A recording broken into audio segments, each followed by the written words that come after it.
Am I gonna play Nier's Labyrinth of Pain? Yes, I probably am. Also, what's up, everybody? Drag first, Meme Gamer, Fred Doomer, Mario. What's up, y'all? I'm just finishing sharing out the stream and all that dumb crap. Just give me another second. But yeah, I'm gonna be trying his part 2.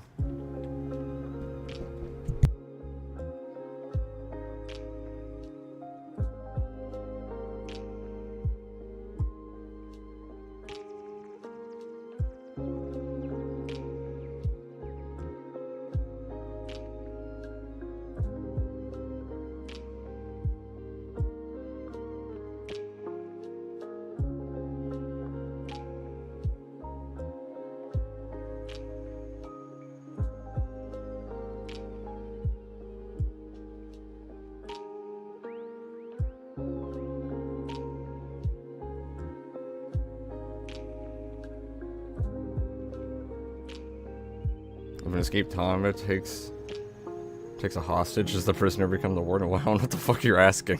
What? It's gaming time and gamed all over us. Beautiful comments, guys. Beautiful. Okay, let me close out all this dumb shit. Leave the music up for the moment. Switch over to full screen. Okay, mute this. Hopefully Prodeus isn't too fucking loud when I turn it on. Sometimes it's a little loud. Hi, what's up, Bobby? Love you, Nier. Oh no, not Labyrinth of Pain 2. Labyrinth of Pain 2, level created by Brother Nier for the game Prodeus made by the fuck Alright, downloaded. Where is it? Labyrinth of Pain 2. I'm going to be trying this map. This is made by Nier. Nier is a fucking sadomasochist, so he designed this to be painful and awful. Rip my ears? Yeah, I'm sorry if the game was loud. Hopefully my mic is not too fucking... Let me check that. Am I? No, I'm not too loud. I hope the game is not too loud either. Y'all can let me know if it is too loud. It's usually a little loud on the startup, but that's about it. Nier, I hate the map.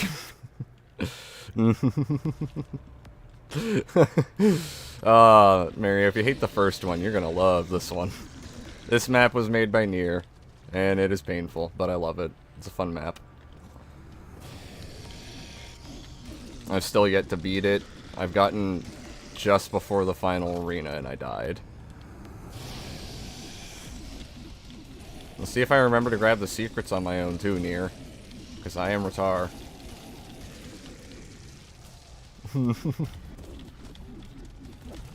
Punch. Punch everything. What's poppin' me, boy? What's up, Grav? I appreciate you stopping by, homie. You trying to kiss the Wendy's parking lot or what? No. I'll leave that up to you. I think you're the professional there. But I appreciate you stopping in, homie. How you doing? Love you, Grav. There's gonna be a lot of punching in this level for a little while, by the way, guys. Nier made it, so you get fuck all for ammo for a good little while.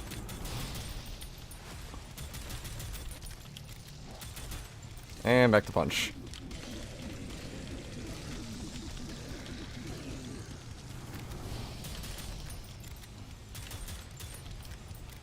And back to punch. This is the majority of the first few arenas, it's just punching.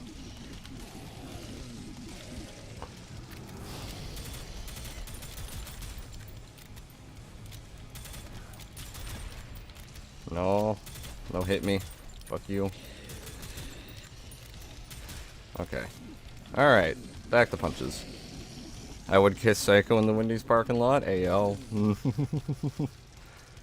I'm throbbing, bro. About to add up for show. I mean, that's why I said you're the professional, homie. I'll leave that up to you. Did you intend this level to literally be a JoJo stand simulator or something? Kind of. This is totally in a relationship with Psycho. You never know. I'll leave it up to you guys to decide. Because I think it's funny.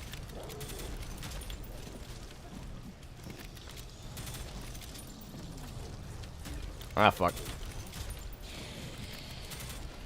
My keyboard was acting up for a second. It likes to do that. And back to punches. And in terms of what we're going to be watching later, there's a lot of...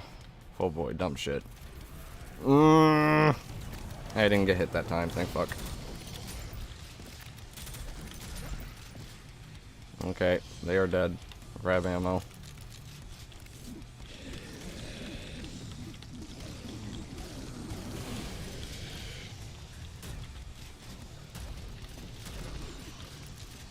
And fucking hell. Near, you really did make this so you have to punch like all the zombies. It's fun. It's at least making me use my punches. There's no other fucking ammo on here.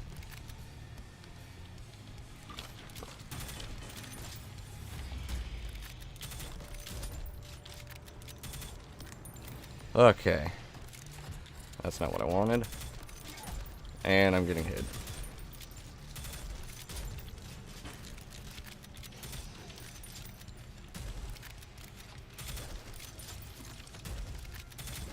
Okay.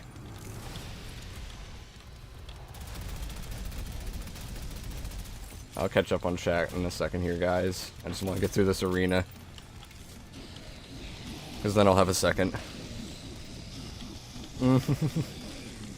Just punch all the zombies. Just punch. Only punch.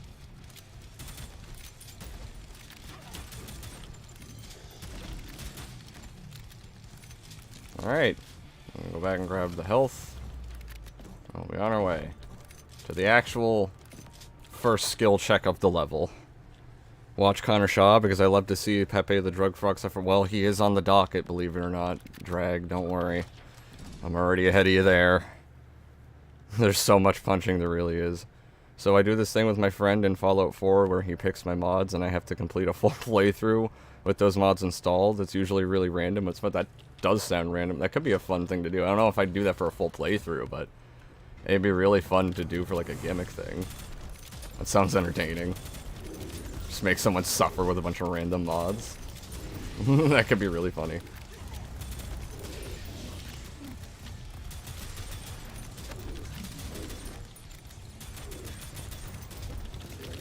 Ah, fuck.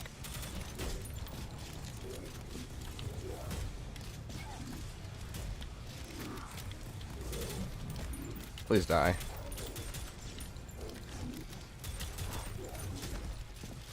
Oh, fucking hell. Yeah, this is the first real skill check of this fucking level. And it's not over yet. This is just the first wave. Oh, fuck, I'm on the pillar.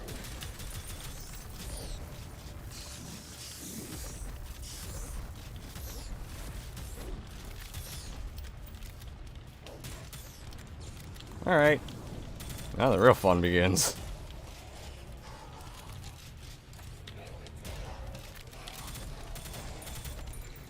Why are they only being aggressive? Normally they love shooting projectiles.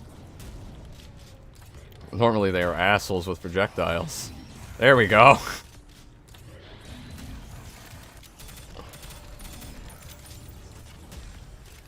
Wow. Them not using projectiles that whole time made that infinitely easier. Normally they are dicks with projectiles. 12 people watching but no likes on the stream, kinda cringe? Yeah, that is cringe. Go like the stream. You don't have to, I don't give a shit. Y'all should leave a like instead of being in beta. I love you, Grav. Goddamn. Okay. You're gonna shoot me.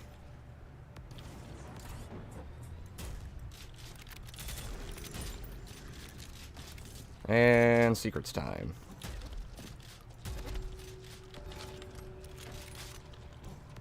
Get the secrets. All the secrets.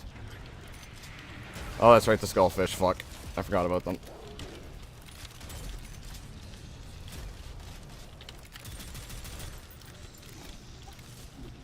Punch.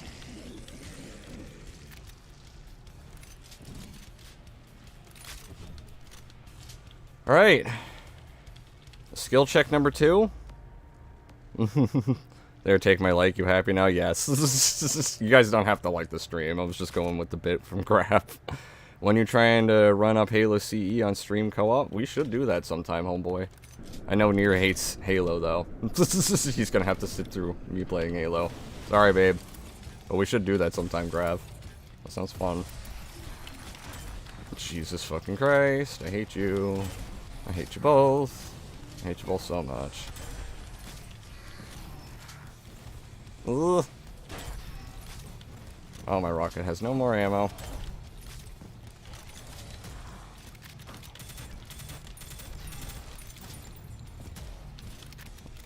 Okay, the super shotgun getting out. Yeah, just die, please. Thank you. Whew. Nier, you really made a ball buster of a level, I will say. I was about to say that. You got lucky with those two. What? With these guys? These guys are a skill check. I know. They always bust my balls.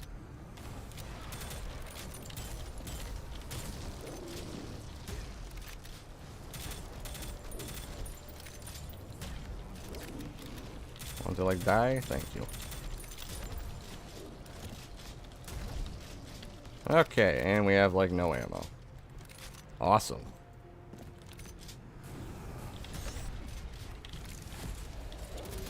Not what I wanted. I don't want this slow-ass gun, good lord. Give me the arc rifle. Oh, there's rockets here, that's right, I forgot.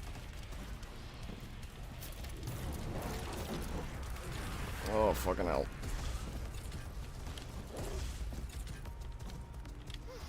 And where's arc right there? I'm trying to remember my weapon binds.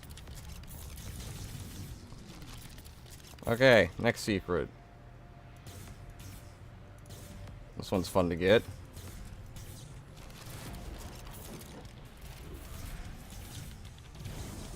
You have to kill all these dudes.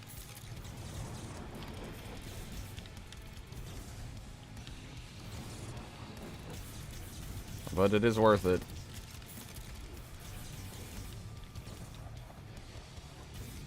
There we go. Get all you fuckers. Zap all these bitches. Oh god.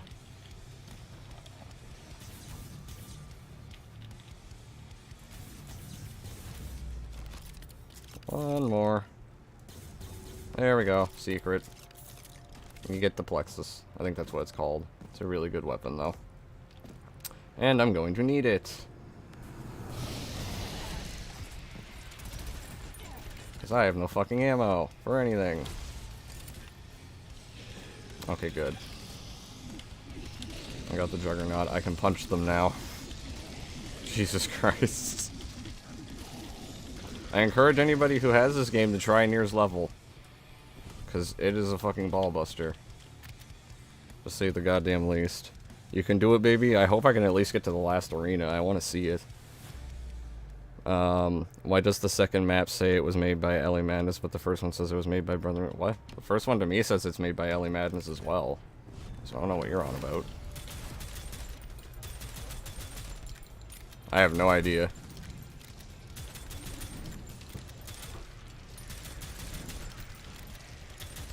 I have so little ammo. For everything. Where's my plexus? Where's the plexus? I need to remember where that is. There it was.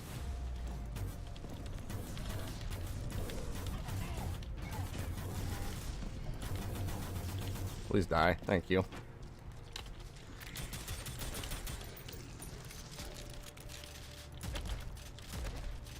Okay. Jesus Christ.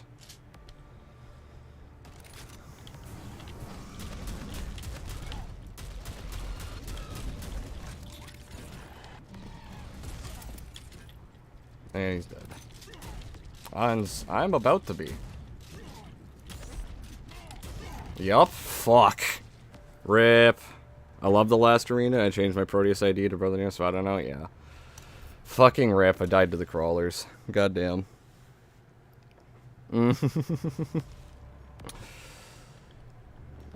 Level editor came with a campaign. What? Oh, I get the... Yeah, I see what you're saying. Derp.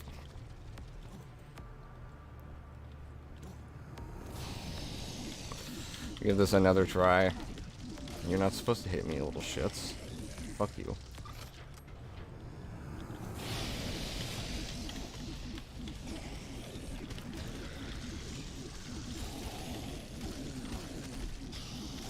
The first few arenas really are just fists fucking only. That is it. Good lord, Nier. Don't even need the gun yet. Just punch.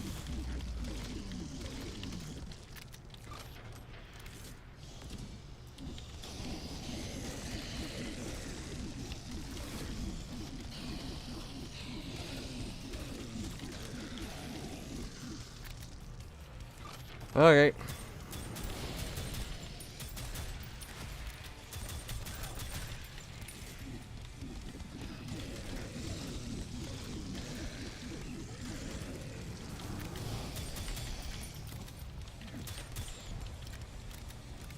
God fucking damn. I'm just back to JoJo's fucking simulator of punching. Punch, punch, punch, punch.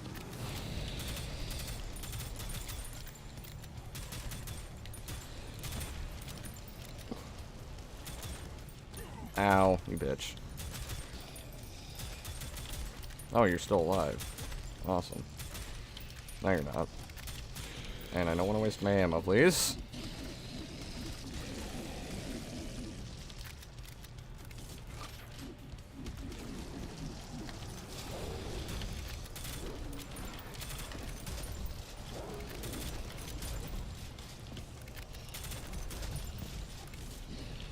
Okay. And back to punches. Punch, punch, punch, punch. I'm gonna beat the meat.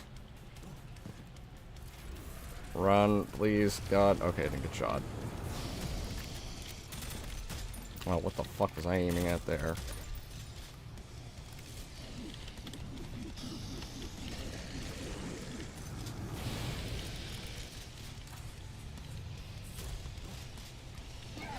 Where? There.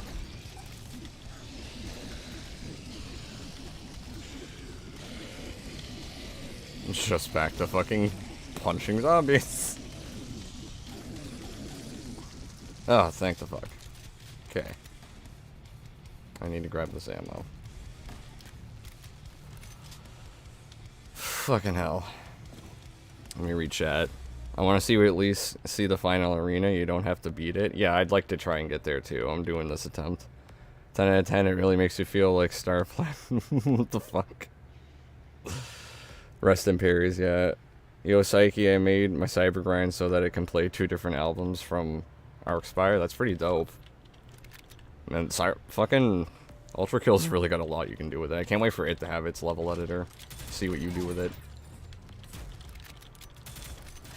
I am going to try and make my own level in this, but that is going to take a lot of time to do.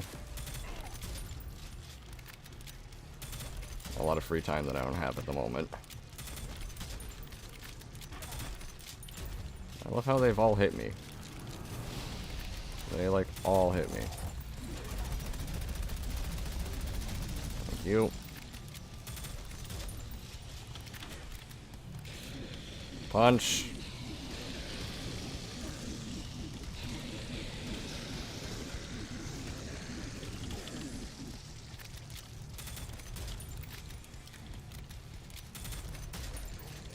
Okay. They are dead. I am going to grab the health, because I am going to need it. Skill check time. You cannot kill me, I am Omega. You never kill me, I am subhuman. Are you Max Payne? Maybe. Maybe he is, maybe he isn't. How can you tell, Mario? I mean, I guess asking is the best way to find out, to be fair. No. I want one of you to die. Thank you.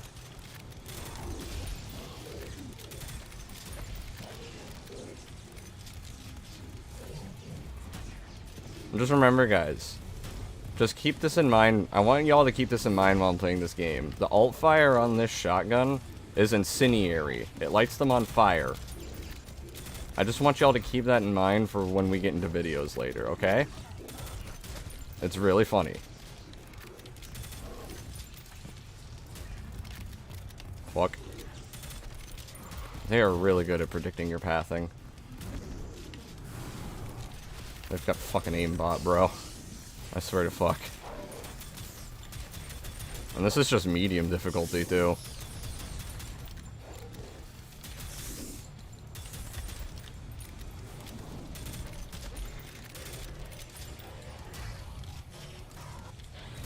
Okay. Please. Don't go projectile happy.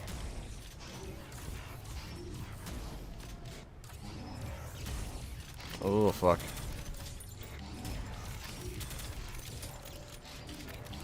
Ow. Please die. Oh, I got them both. Let's go. I'm getting better at doing that room. That's for sure. Give me your ammo. Give me your ammo. Okay. Nah, bro, it's explosive, definitely. All these voices inside my head blindingly. Why are you singing in my chat, Drag? What the fuck? Alright, I need to watch that show still. Wait, what show? Gravity Falls is pretty good. Oh, Gravity Falls. I've not ever watched it. Pretty sure I know what that one is, if I remember correctly.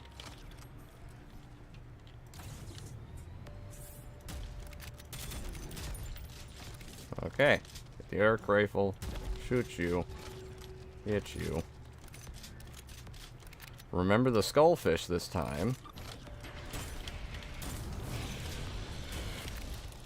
That's not the weapon I wanted, but okay. Alright. Punches. Punchy punch. Alright guys, skill check time again. Wish me luck on the fucking cryomancer boys, whatever the fuck. Oh, Jesus. Whew. This part always gets me.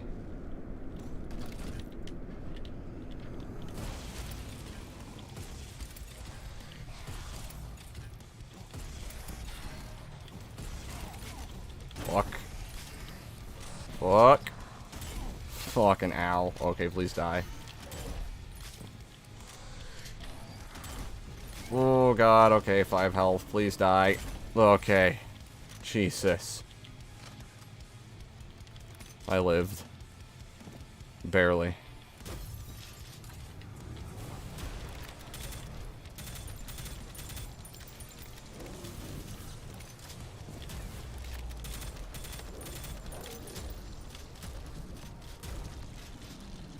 Okay. Barely alive. Just so you know. Oh, I didn't know they had that weak spot. Okay, thank you, Nier. I didn't know that. I'm probably gonna die here, though. Fuck.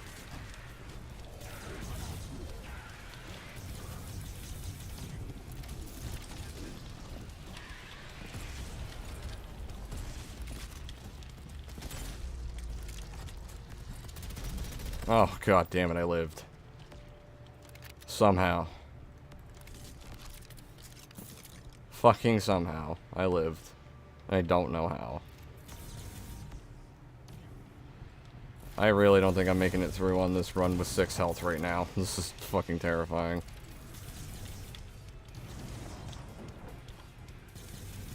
Like, it ain't gonna take much to kill me at the moment. I know. It ain't gonna take much to kill me at the moment. With 6 fucking health.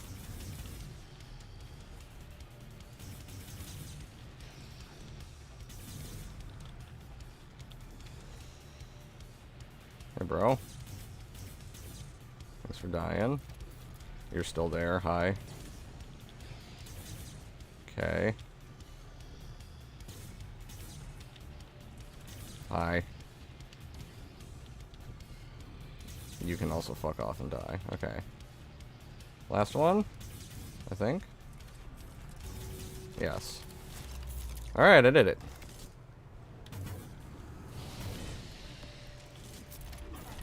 Shit sakes. Okay, he's dead. Fucking hell. This is so stupid. I have 3 health. What the fuck? Good fucking lord. Nier, why is there no health here? Why are you like this? Why are you like this, Nier? Please give me a weapon I can use.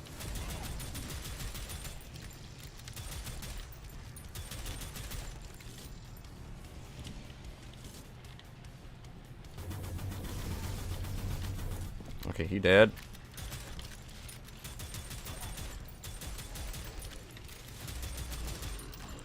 I lived. I want you all to know I lived through that mess. Probably ain't gonna make it through here again. Fucking told you. Oh, fucking told you. Oh, shit. I'm surprised I even made it to that room again. I thought I was gonna die at the Juggernaut. I was like 110% sure I was gonna die at the Juggernaut. And Psychonautic died. Yep. Nier, are you a meanie? No, he's just a sadomasochist. What do you think, guys? Do I give it one more try? One more try for the stream, or do we want to get on videos? I'll let chat decide. One more try or videos?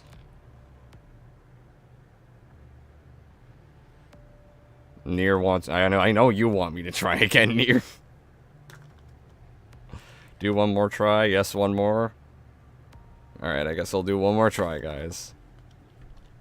Videos, I like seeing you suffer. One more try, then videos. I'm getting more, one more. We'll do this once more, and then I'll go to videos. Whew, fucking. The longer you play, the longer it takes to get to him. I mean, there's plenty of dumb shit I gotta get through, so it doesn't really matter. It's all brain damage. This is at least fun. One more try for the stream.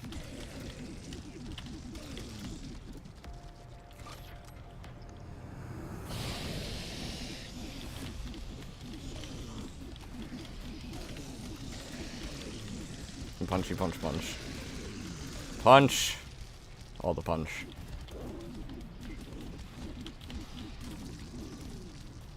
Can't beat me, my punches are too good.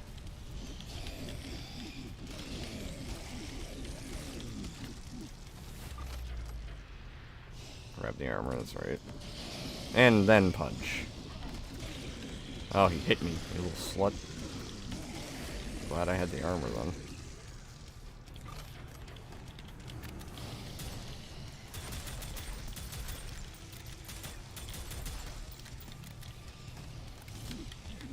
Punch.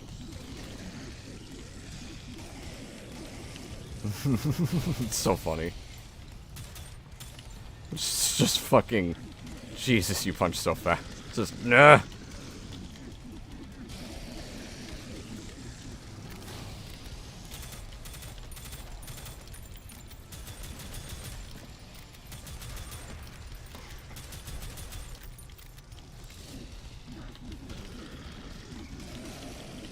There we go.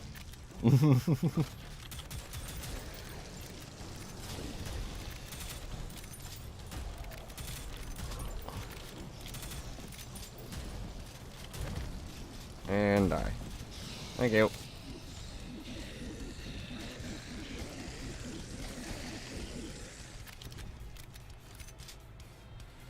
Oh, I shouldn't have jumped. They're gonna hit me.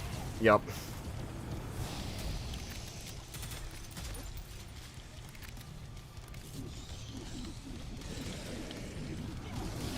Fuck, you hit me too, you little bitch. Trying not to get hit. is the optimal thing to do. As you can probably tell, running around with 3 health isn't the best idea. I don't want to be in that situation again.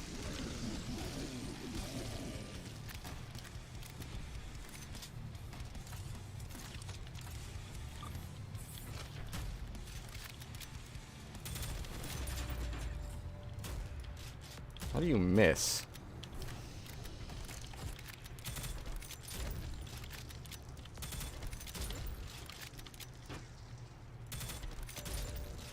Good lord.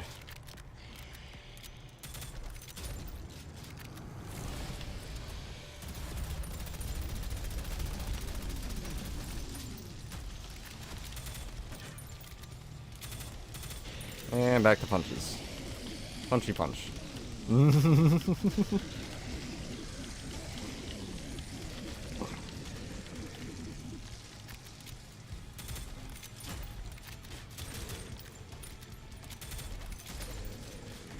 Alright. We're not in a bad spot here. You can do it. I hope I can. Fucking hell. Your pistol to shotgun combo is badass, Lucky. Thank you. I don't know why I started. I just realized it was something that was really fast to do, so I just started doing it. Ow. No.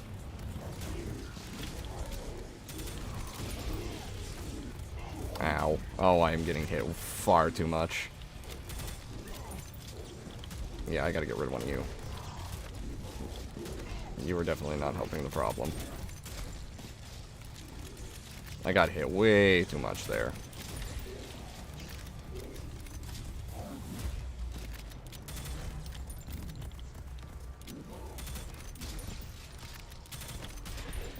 Okay, they're dead.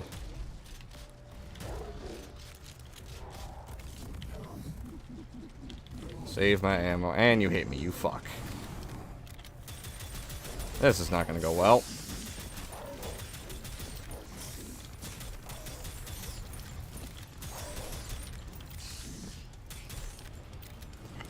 Alright, pray I don't get hit once by these guys.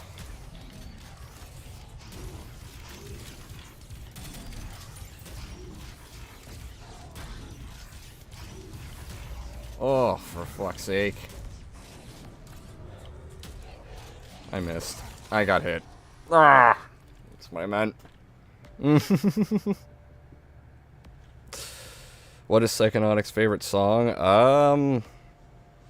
God, I don't even know, because there's like a few. And it kind of all depends on my fucking mood, if I'm being honest. I kind of flip-flop, if I'm being honest, so I can't really tell you. I haven't been listening to much music lately either, so I don't really have like a current favorite song at the moment. But if I don't know, if that changes, I'll let you know, Drag. But yeah, rip. Rest in Parries. Still though, go try Nier's level. See if you can beat it. Really difficult, really fun. I almost made it to the final arena. And Nier was like, look out for the skullfish, as I dashed around a corner and it fucking suicide bombed me, so I didn't really have time to react. But really fun map. Go try it. Really difficult and fun.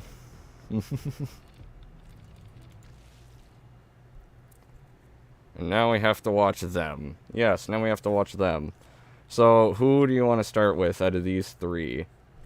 Probably nobody knows who Average Halo Gamer is, so I'll mention him first. Because he's random fucking nobody that does a lot of Halo Infinite cope videos, and he's kind of funny. We could watch him. We're definitely going to watch Under the Mayo.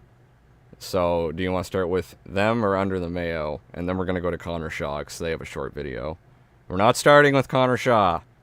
We're not starting with Shaw, Drag. We're going to Shaw after Mayo. Whenever we do Mayo.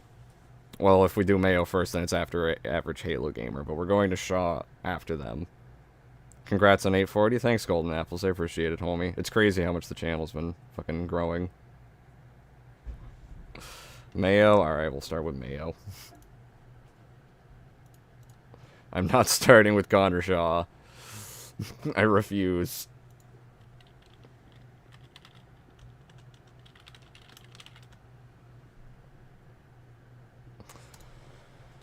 Oh, fucking hell. So what video? There is the Prodeus one, which I wanted to watch, and we probably could take a look at both his Ultra Kill ones if we have time for both of them. So, I guess we'll start with the Ultra Kill ones. Do you guys want to start with Prodeus or Ultra Kill? Vanquish, we're not doing the Vanquish one tonight. It's going to be either Prodeus, it's going to be the Prodeus and Ultra Kill ones. I'll save the Vanquish one and this one for another stream, because I do want to watch these two as well. Alright, we'll do Ultra Kill, I guess. Prodeus.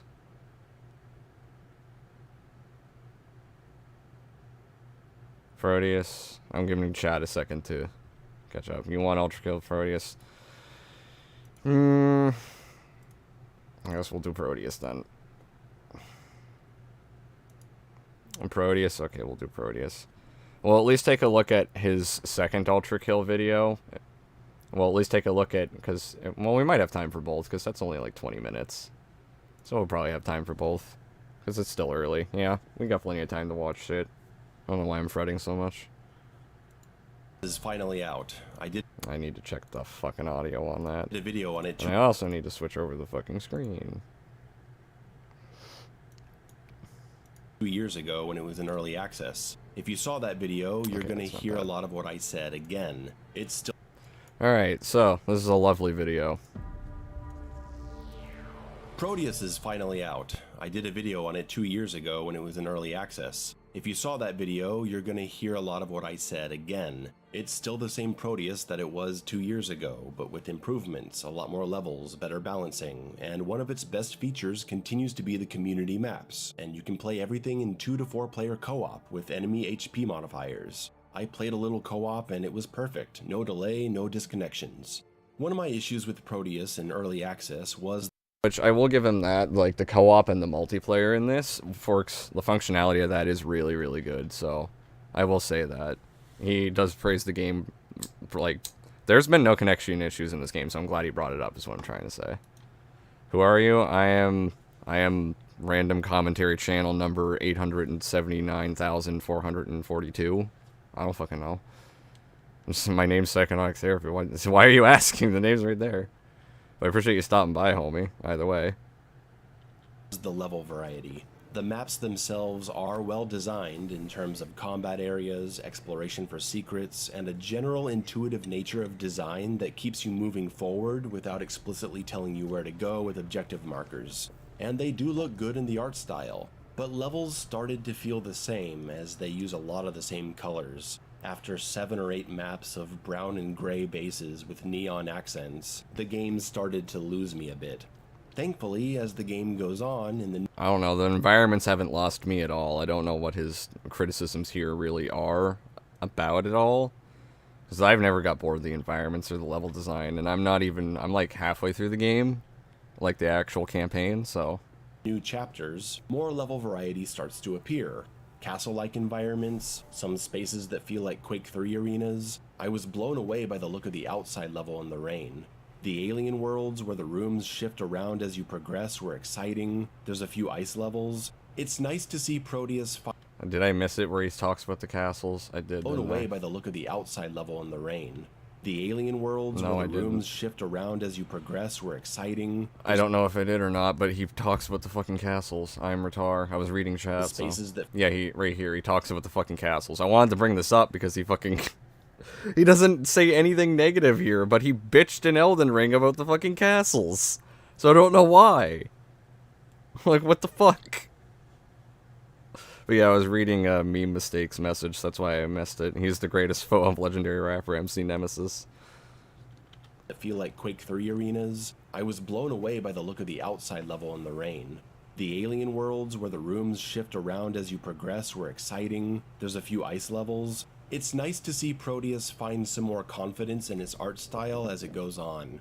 Enemies are presented in sprite form, and you can change them to 3D models. It'll be up to your own taste. I prefer the sprites. I feel the combat has more impact with the sprite animation. Now, personally, I prefer the sprites as well, but the models look really good, and again, I'm glad he brings them up, because, you know, I think that's important to bring up, because the sprites could turn people away from the game, and it's like there is an option to just play with 3D models if you really want to.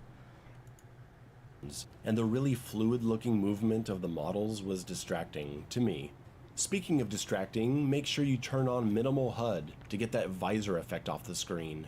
I don't very care. much like the implementation of the upgrade system, which I don't believe was in the version I played before. You find pieces of ore throughout the levels, many of them in secret locations, and you spend that ore at shops around the map.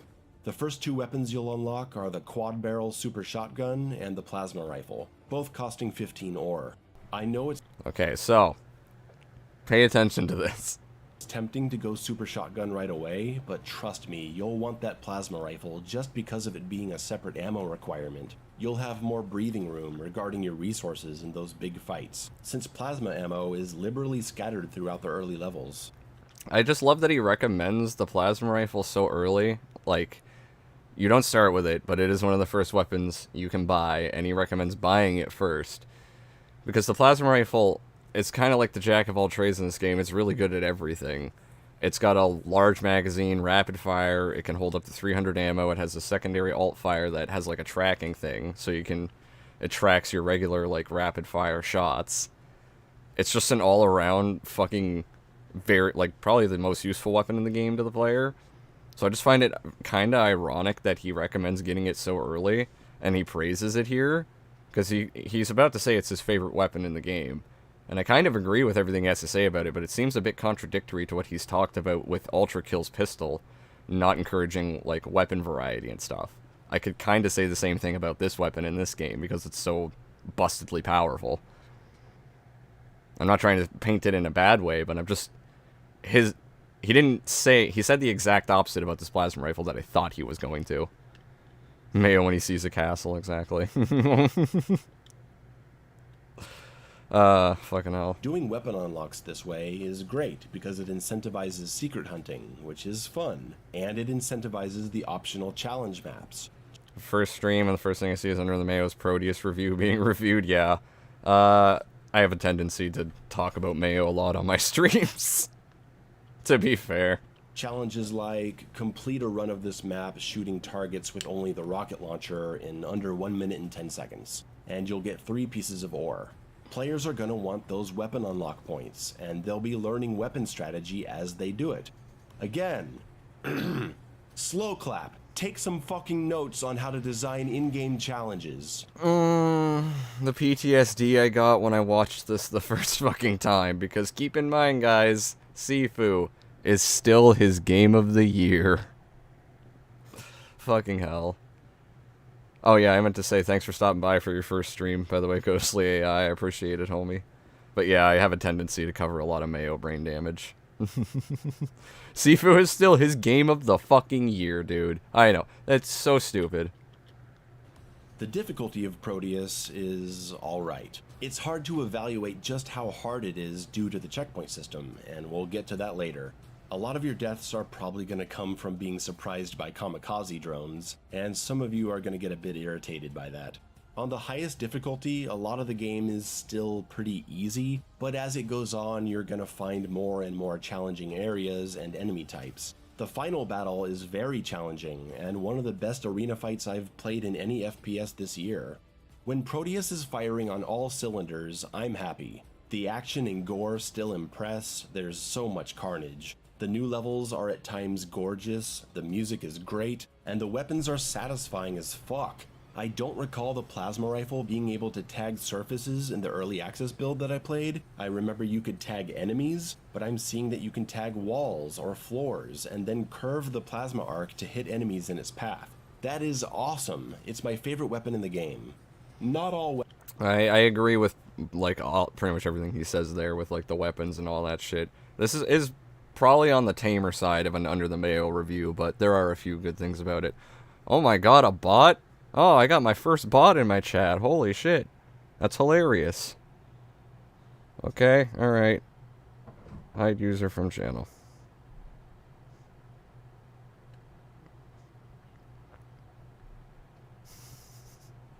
My first bot. That's great. Cool. Thanks for stopping by, homie. Cam girls, no.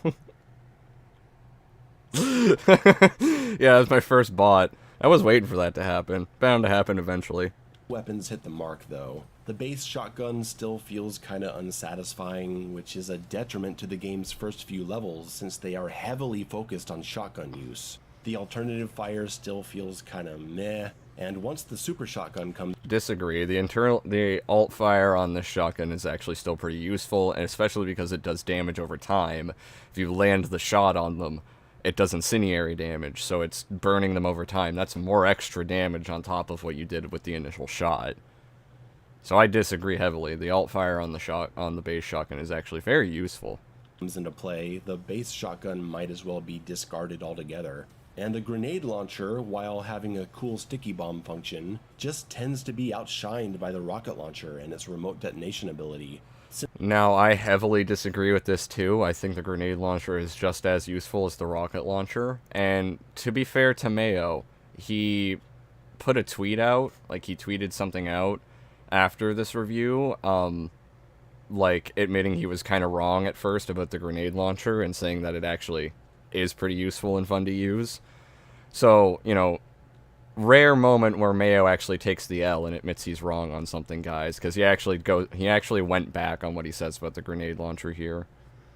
How's the plasma rifle his favorite weapon? I thought he hates overpowered weapons because it doesn't motivate experimentation. Exactly! He said the exact opposite about the plasma rifle that I thought he was going to say.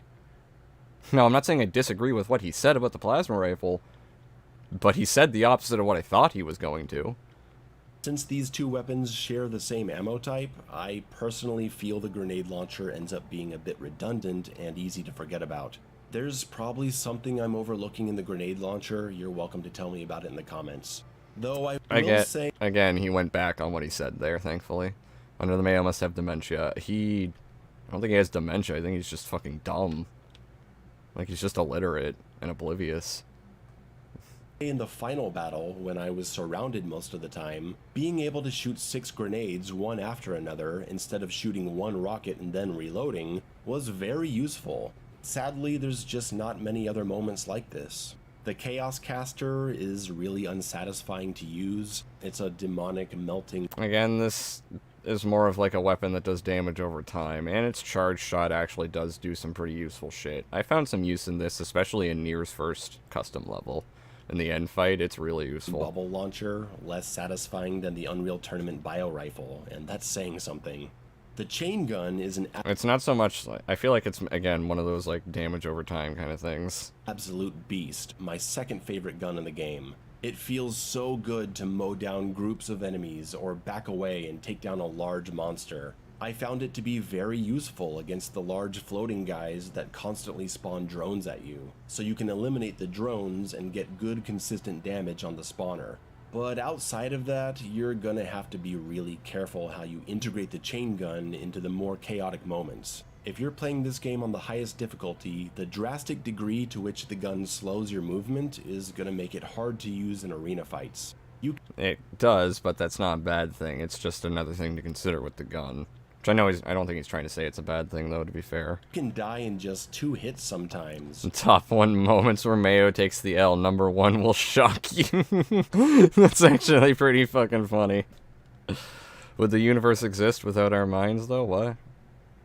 We turn this into a philosophy. What are you guys talking about? You guys are talking about some dumb shit. Be here if the universe didn't exist. Okay, yeah, you guys are going on some philosophical shit. And trying to use it equals death in a lot of situations, meaning you gotta use the submachine guns, which are awesome, but have to be reloaded constantly. Which brings me to the reloading. There was a lot of back and forth about reloading when this game first became playable. Lots of people said the reloading needs to get out, and others said the reloading was fun and added more strategy to the combat. They're both right. The fact that reloading is a thing means that you need to switch weapons when combat gets intense. Just running in a circle for a few seconds while your gun reloads can easily get you killed, especially in the later levels. I like that. I like that after I empty out my machine guns, I should swap to the super shotgun and blast that huge monster next to me, and then switch to the plasma and back off, and I'm not reloading between all these weapon swaps. After that series, you'll need to find moments to reload, or you'll have to depend on rockets for a while. Yeah, so later on he's gonna say he kind of doesn't like the reloading, though, so it's a little eh. Again, I'll address it when he gets to it, for basically. I like it, but it doesn't stop the reloading from being really tedious sometimes, because you're reloading all the time. Reloading is traditionally not part of games that have large arsenals. It's for military shooters or cover shooters and other games that have 2 to 4 weapon limits. When you have 6 to 8 weapons, you end up in situations where you can't be ready for the next fight unless you reload like 5 guns. You gotta reload the plasma rifle, and the machine guns, and the super shotgun, and the regular shotgun, and the arc rail, and the grenade launcher. Now this moment here, this is what I'm talking about. Maybe in some instances you're gonna stop. Like, I know I stop and reload some of my guns before a fight, but I probably don't even check them all. And that's because the whole reloading thing just kind of worked into the gameplay loop and the combat loop itself. Like, it doesn't feel like a huge detriment to stop and reload a weapon in the middle of a fight. There are some weapons that take a little longer than others to reload, but that's again where the weapon swapping comes in. I don't always check all my weapons. I just kind of run into fights. Like, reloading in the middle of the fights while you're running around is a part of the combat loop in this game. So I don't understand it. I thought he hates reloading. I don't know if he hates reloading or not. I really don't know if he hates reloading or not. He says he's fine with it in this until it gets tedious to reload all his guns before a fight, but I don't even think that's a problem because reloading is literally a part of the gameplay loop. Like, how often are you going to be reloading in the middle of that fight anyway? A lot? Okay, well then you can just jump into the next fight and keep fighting and reloading as you go. The reloading is also relatively quick. Like, each weapon has their own reload speed, but, like, they're all pretty quick, yes. I don't think there's one that takes that long. I feel like the one that feels the most sluggish to me is the super shotgun, but I wouldn't say it's slow. And yeah, or switch weapons. Yeah, that's a part of it. You're supposed to be weapon swapping and reloading at the same time. So it's all a part of the gameplay loop. So I don't know why it's like he tries to, I don't know. This part where it's like, yeah, you have to stop and reload all your weapons before a big fight. I don't really see that as a flaw. Because you're making that your priority to stop and reload before the fight.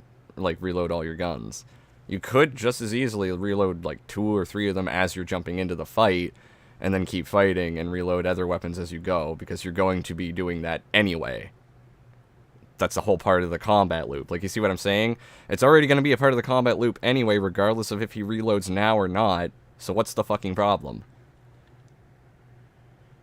I'm pretty sure he said Halo ruined first-person shooters because of reloading, but I might be wrong. That was one of his reasons. There was a couple in that video, but I don't know if he was trying to blame, like, I'd have to go back and watch that video. It's been a little while. But yeah, he did bitch a little bit about reloading in that. But I don't think he necessarily hates reloadings. But I don't know. Maybe I'll go back and see that, and it'll be a blatant contradiction. We'll see. Honestly, I'm kind of tired of it. I feel like I spend 30% of combat reloading. I am in support of the tactical reload side of the argument. I really am. Like I just said, I like the pressure. But Prodeus, in my opinion, desperately needs a passive reload mechanic. Make it to where if a gun is off screen for like 4 seconds or 10 seconds, I don't know, but after it's off screen for a while, you can pull it out and fire again without reloading first. I think both of those time windows, if that was a thing, I think 4 or 10 seconds is far too quick. I feel like it would have to be something like 30 seconds minimum if that was going to be a mechanic. And again, I just circle back to what I said before. Like, the reloading's already a part of the combat loop anyway, so what's the huge deal that you have to sit there and reload them before a fight? Like, it just doesn't add up to me. I wonder how Mayo feels about the story in Goldilocks. Mayo's one of those people where you're never gonna know what the fuck he thinks of something until you see it in action. And Prodeus, yeah, what's up, Misfit? I appreciate you stopping by, homeboy. How you doing?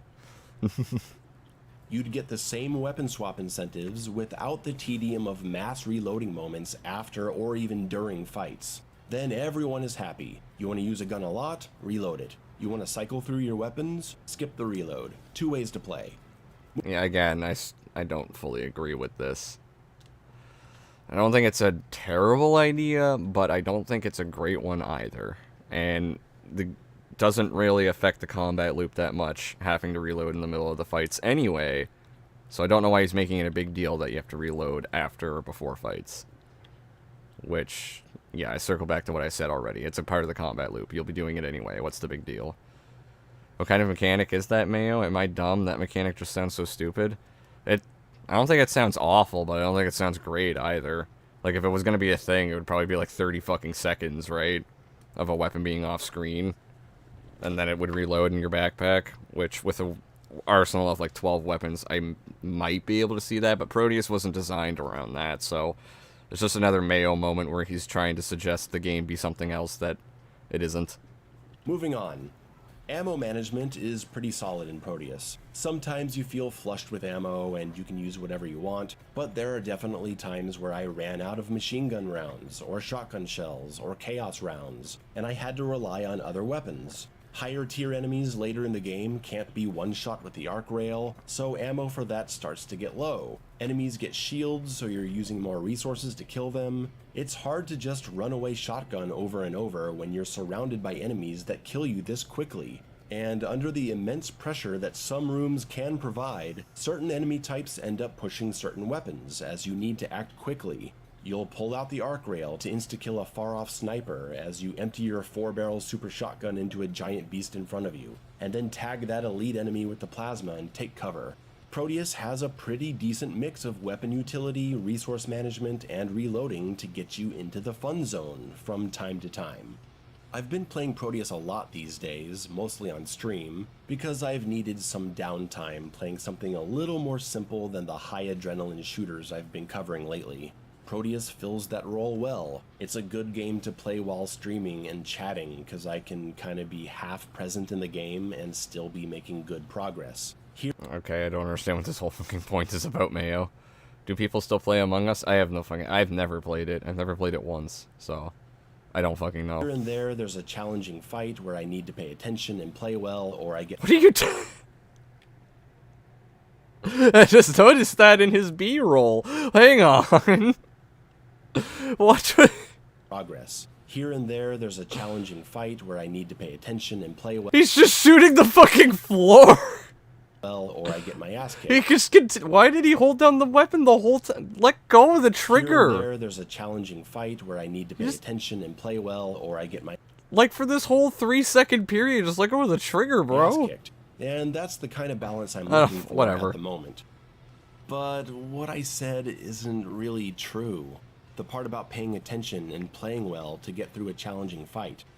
Because, unfortunately, and a lot of you know what I'm about to say, Prodeus still has the same broken checkpoint system it had when it went into early access 2 years ago. I gotta explain it again, and I'm gonna tell you 3 reasons. Oh my god, the bot is back? How? How did you come back? Get the fuck out of here.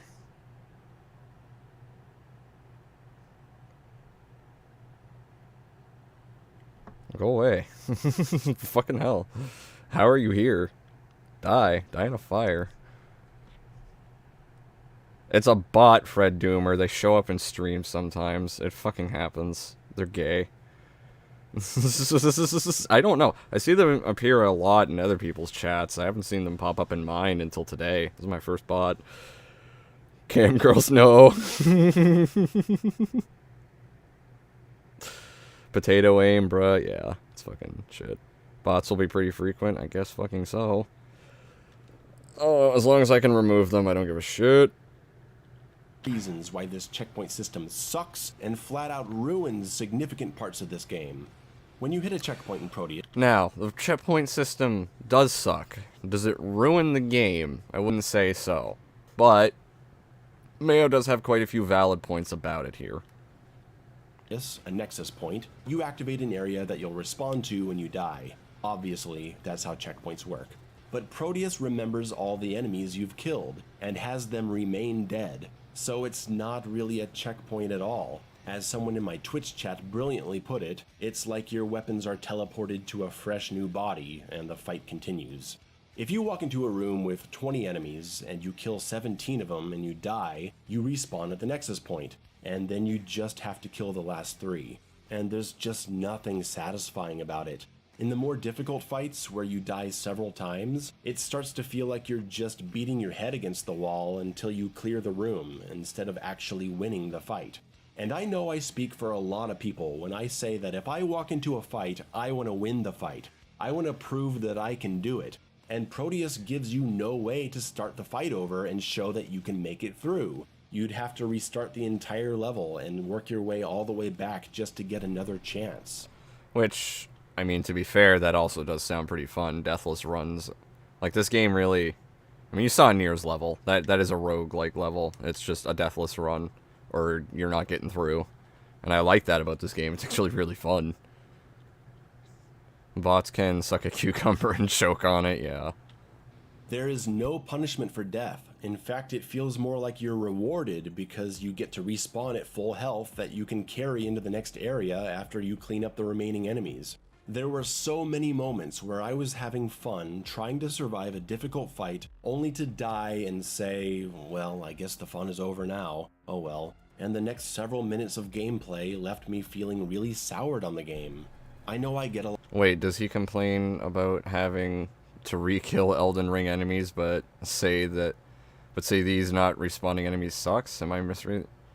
I guess that's a fair point, because he also bitched about that in Sifu.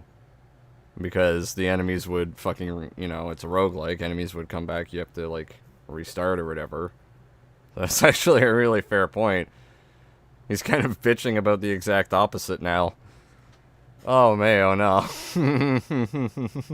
It's actually fair. I still agree with his points on the checkpoint system here, but you're right. It kind of goes against what he said in other games. About, like, having to re-kill enemies and shit.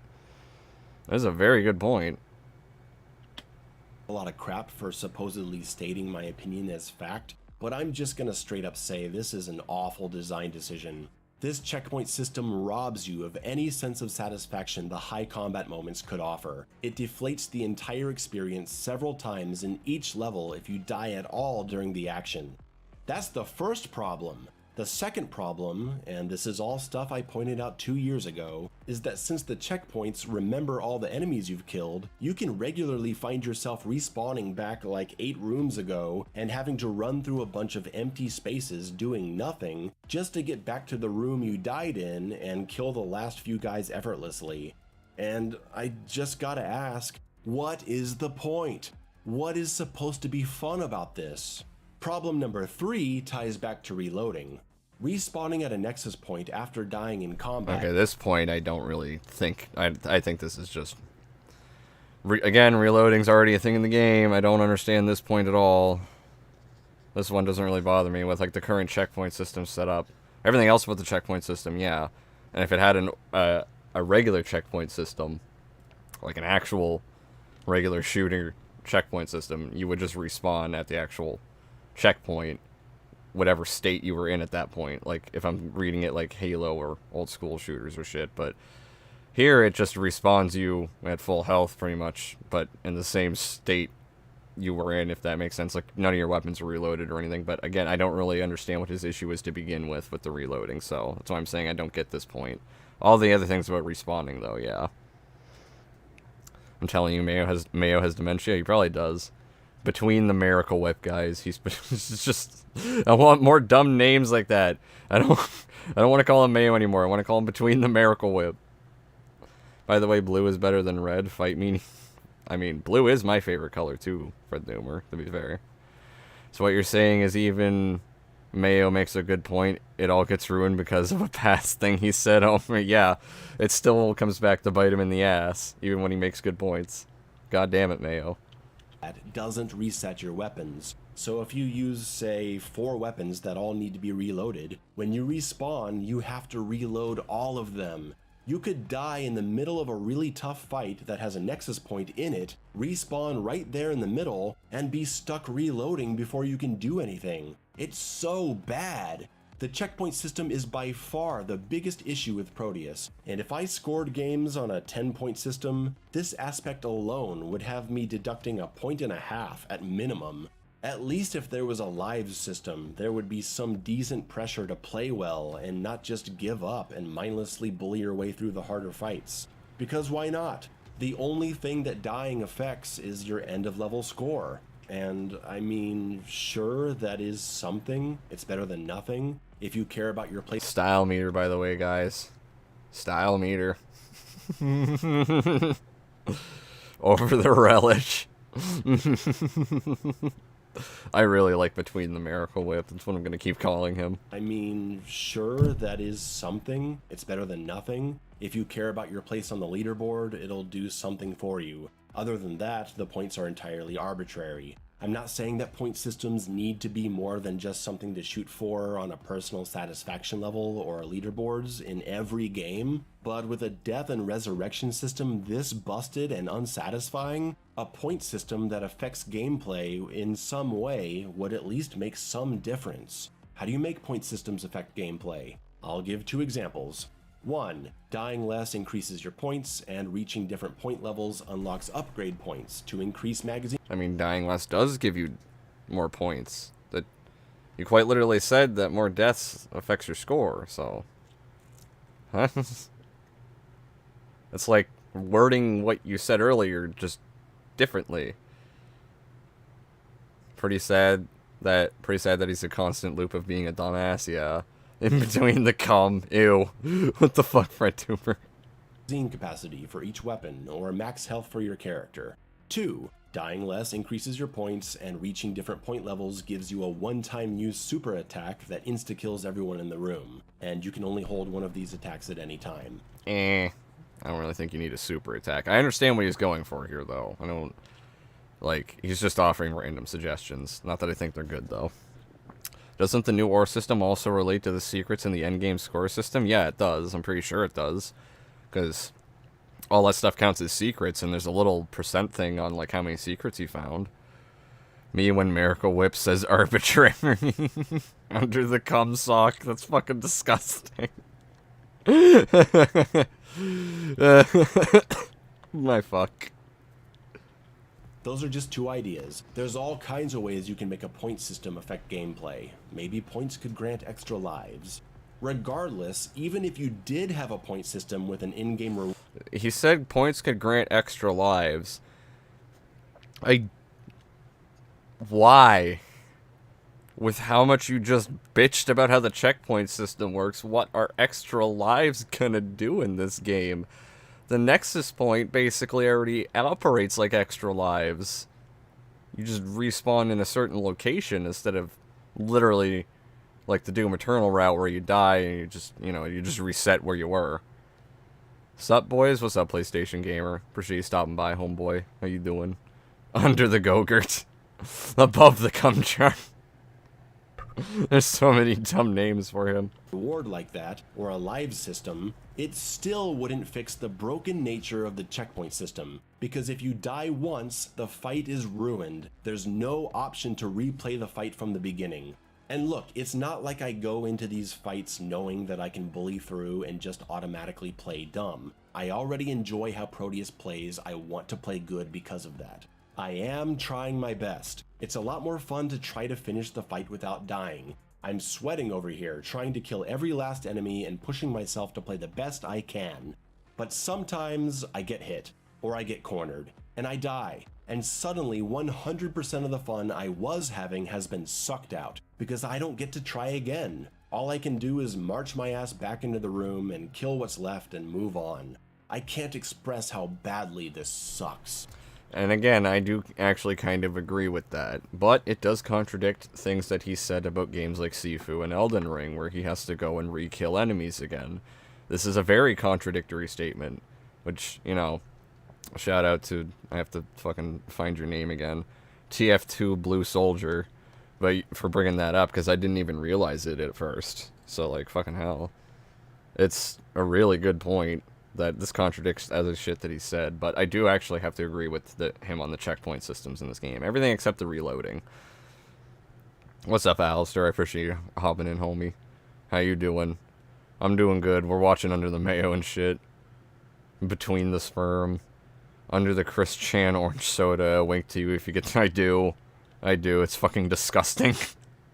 I don't even know if it can be fixed, because some of the checkpoints spawn you directly into a fight where you're surrounded and you could die in seconds. So it's like the game was actually designed to have you respawning over and over until everyone is dead.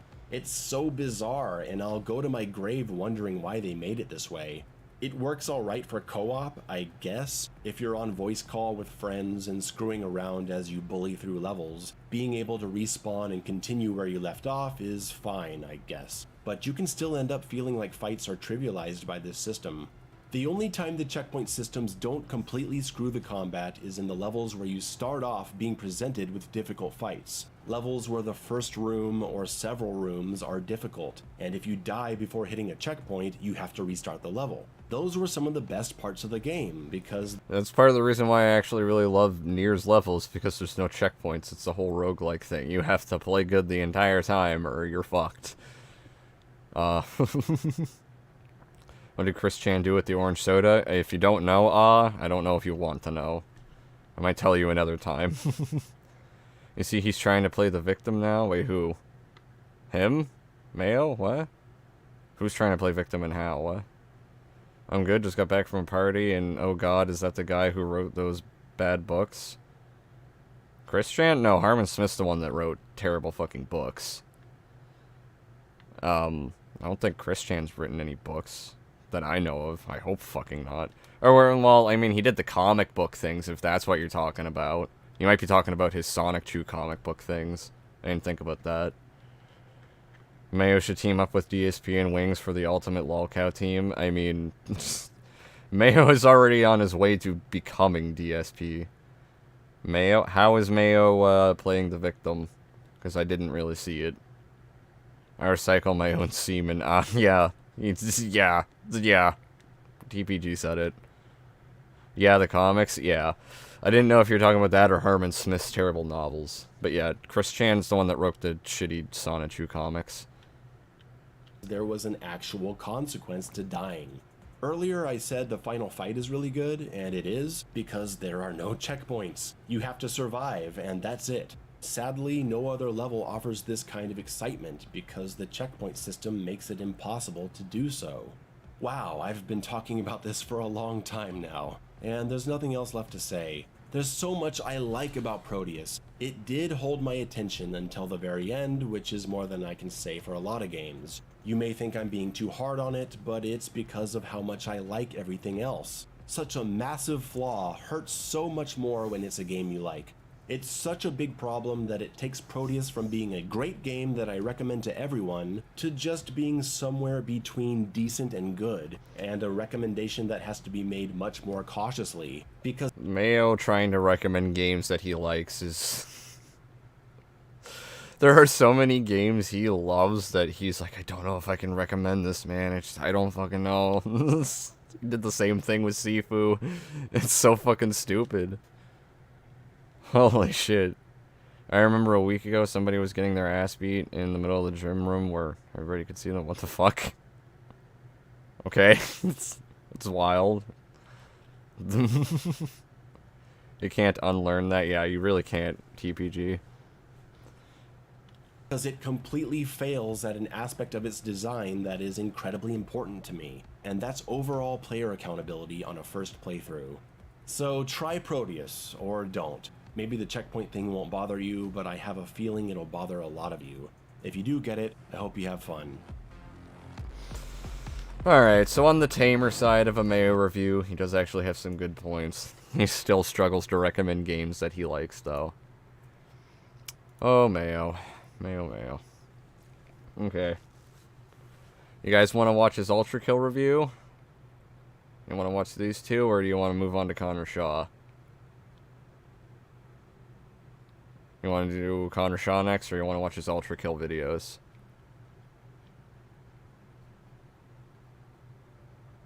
Connor fucking... Drag wants Connor Shaw. Obviously. He's not gonna come to my house, Drag.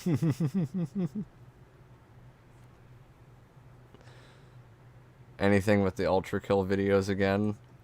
So you don't want to watch his Ultra Kill videos.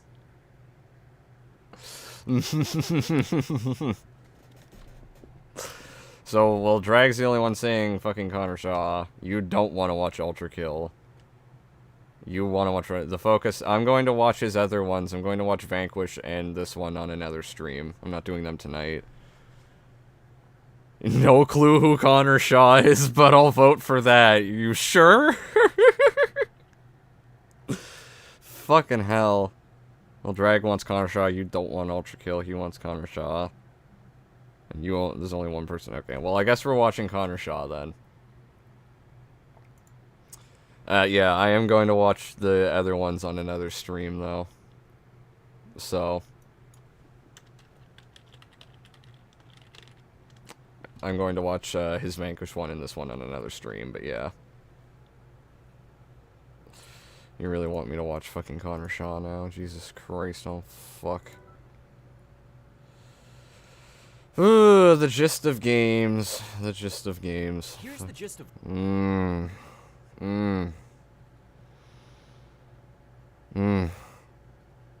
Okay, alright. I needed a second to process. This is bad. I just want y'all to know it's Connor Shaw, so it's always just really annoying. Prodeus. This is a boomer shooter style FPS for up to 4 players, more on that later, developed by Bounding Box Software and published under Okay. So, Connor Shaw is really annoying. He has a very flowery sentence structure, and it's all throughout this video as well. It's really annoying. Leave while chance run. I might want to. People might want to. This is Connor Shaw we're about to watch. Thank God, Connor Shaw. Then I was about to femur break. I'm here for the ride. God, not Connor Shaw. I'd rather take Mayo and say he's a reputable guy for videos than watch Connor. Well, we're about to watch Connor. Who's Connor Shaw? Okay, for those of you asking who's Connor Shaw, it's really hard to explain, but yeah, you're gonna find out who Connor Shaw is. What's up, X Lucas? I appreciate you stopping by, homeboy. As always, how you doing?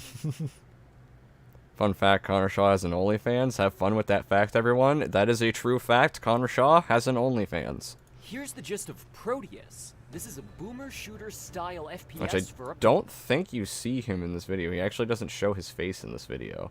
Thank fuck. Y'all want to see what he looks like. This avatar is actually pretty accurate. And I'm saying he. So just keep that in mind. Isn't this the guy that Average Potato called the bundle of sticks word? Probably. Because he talked about his Doom Eternal review. Called Doom 2016 better than Eternal is annoying as fuck. That's your basic overview. There's a lot more to him than that. But that is one big thing about him, yes. That's sus as fuck, yes. To 4 players, more on that later, developed by Bounding Box Software and published under Humble Games Indie Project. It released on PC and your usual consoles in late September 2022, following about 2 years of early access. I even made a video way back before the world got sick talking about how excited I was for this release, and I'm happy to say it didn't disappoint. Loosely, the game's plot centers on a corrupted soldier fighting their way out of an alien hellscape, but it probably won't surprise you to hear that Prodeus' lean is on its gameplay. It's hard to describe how a retro-aesthetic Doom-inspired shooter plays without sounding repetitive, but... He sounds kinda gay. Bro... I went down his rabbit hole on another stream. I don't remember which one it is, but if anyone can find which one it is, just fucking go for it. And, like, yeah, you can watch that. Connor Shaw's a very interesting individual. Not in a good way, though. Wait a minute, don't misgender. It's Connor Shaw, who cares? Yeah, I don't give a fuck. It's Connor Shaw. I'm gonna call Under the Mayo Under the Teletubby from now on. I'm still gonna call him Between the Miracle Whip. That's one of my favorites. In terms of entry points, Prodeus stands as a great introduction. With a massive arsenal of weaponry, including several dual-wield options, you blast your way Marathon Man style through hellscape and alien steel levels, fighting off chaotic pixelated hordes in search of power-ups, secrets, and eventually the exit. Prodeus operates with standard first-person shooter controls at high speed, including modern expectations of momentum and free look. The aesthetic may be inspired by the ray-casted shooters of yesteryear, but the core gameplay feels timeless. Rocket launchers, laser cannons, a whole swath of firearms, each with an alternate fire that often changes its functionality, making the shotgun into an explosive launcher, or... Making the shotgun into an explosive launcher. For those of you that were here at the beginning of the stream while I was playing Prodeus, remember how I told you to keep in mind that I said the alt fire on the combat shotgun is incendiary. Therefore, this is not explosive, Connor. I didn't want to adjust the volume, you dick. I wanted to go back. That often changes its functionality, making the shotgun into an explosive launcher. It's not explosive. It is incendiary. It lights things on fire. There is a big difference between an incendiary round and an explosive round. Jesus fuck. He sounds kind of gay. Yeah, I said that. He kind of is. Prodeus and Elden Ring are tied for Game of the Year. I mean, I guess that's fair. Elden Ring's probably my Game of the Year from what I've played so far. But, I mean, hey, dude, if Prodeus is your Game of the Year, go for it. Just don't be like Mayo and shit talk 90% of the game and say you can't recommend it. That's all. Oh god, I am going to Femur Bring. Who the fuck says explosive launcher? He also doesn't fucking analyze the game at all. This gets worse as it goes on. Let me just rack my M1911 so that way I can just put myself out of this hellscape known as Connor Shawvid.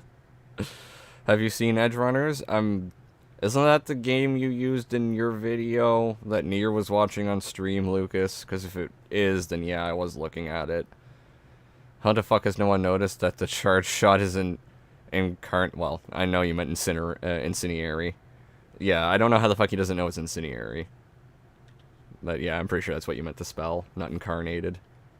Or the laser into a railgun for sniping. I've said it plenty in the past, but my favorite part of these classic-style shooters is bobbing and weaving through enemy attacks. Physically dodging fireballs and bullets instead of needing to take cover, speeding up combat to complement bouts of exploration and secret hunting. Hidden treasure troves in this game, unlike back in the day, tend to house hints to their home. No shoving your head into every wall to find an invisible button. If you see an area that looks suspicious, chances are there's something hidden there. In fact, in all ways, this game's... Oh, Edge Runners, the anime. Fuck, I'm dumb. I thought you were talking about a game, Lucas. Yeah, no, I have not seen the anime. Fuck, I'm being retard. I have not seen the anime, so that's why I don't know the name. I thought you were talking about a game.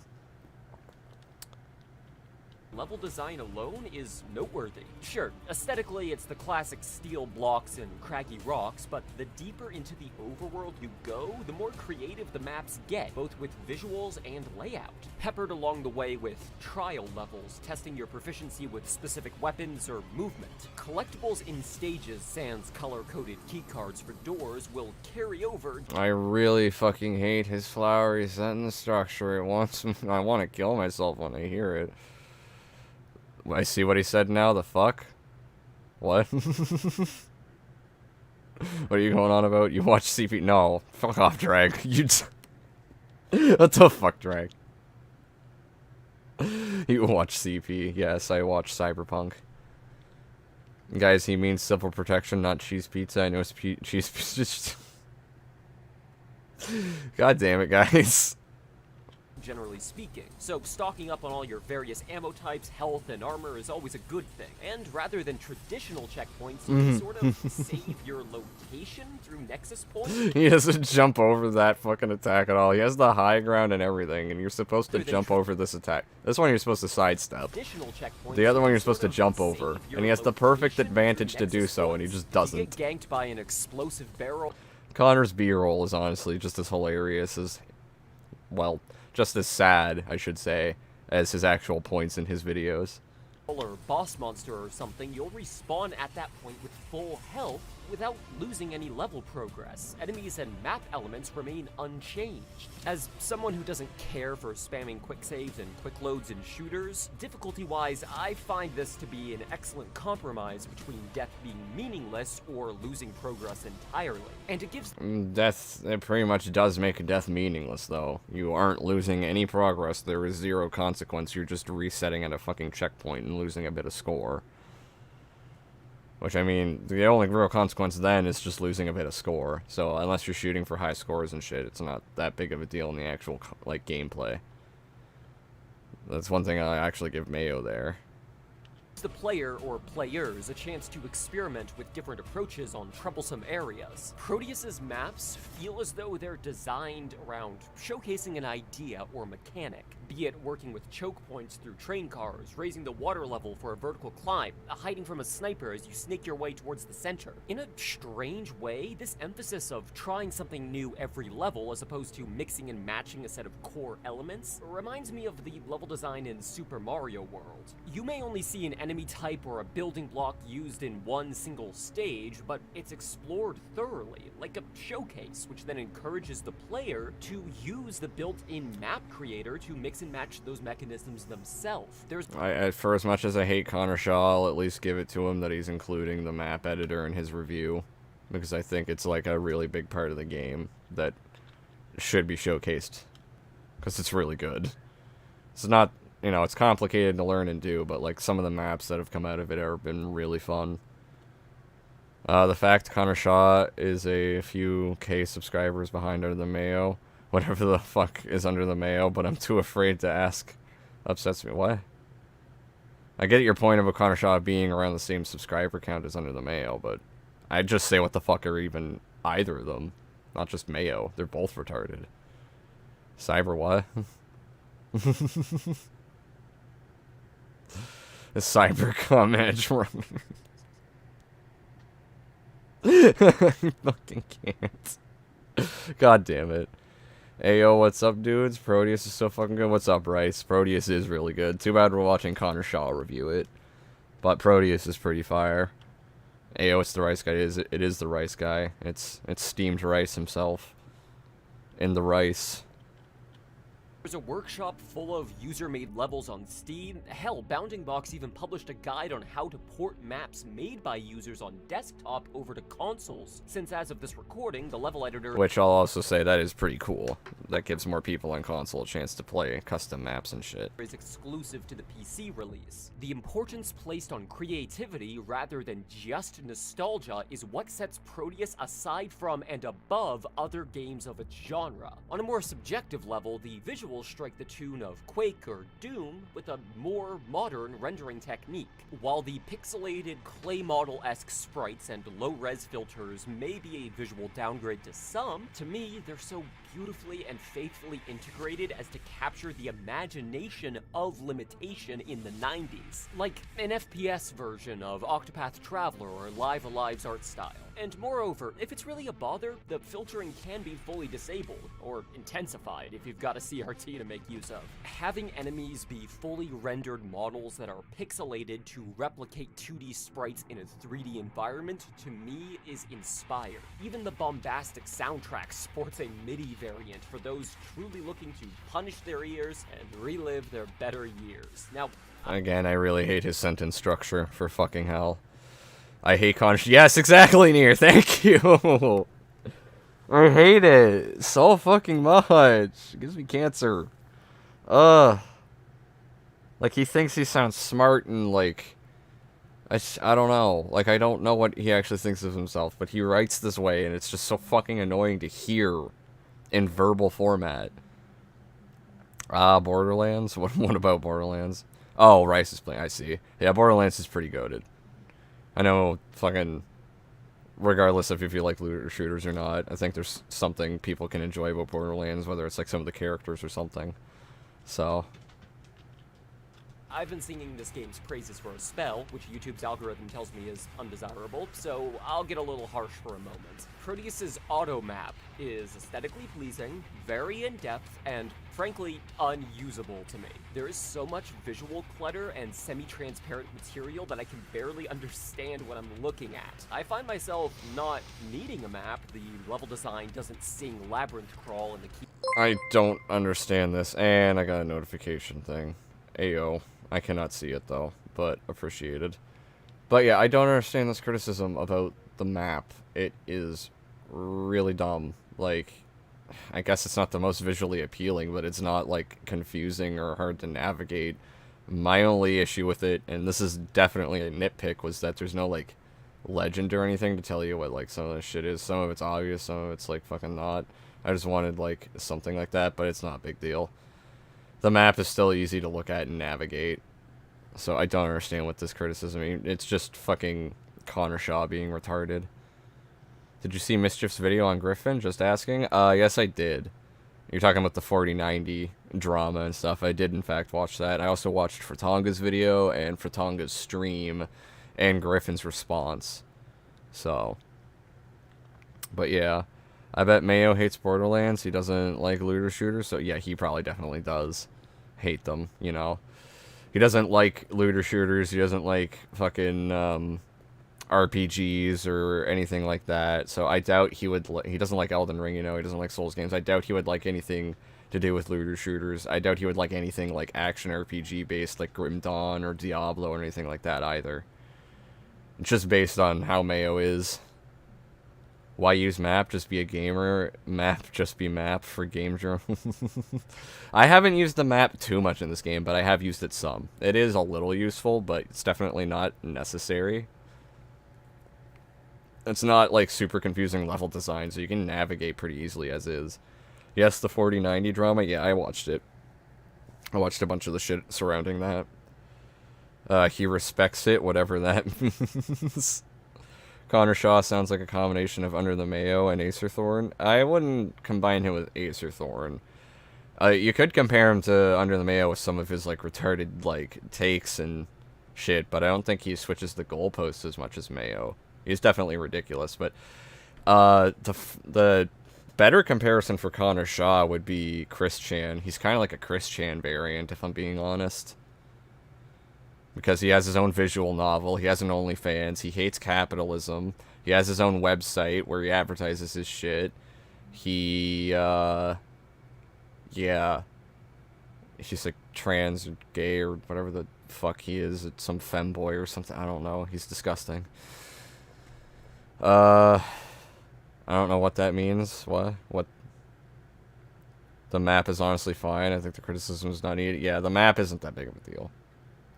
What the 4090 is a thing now?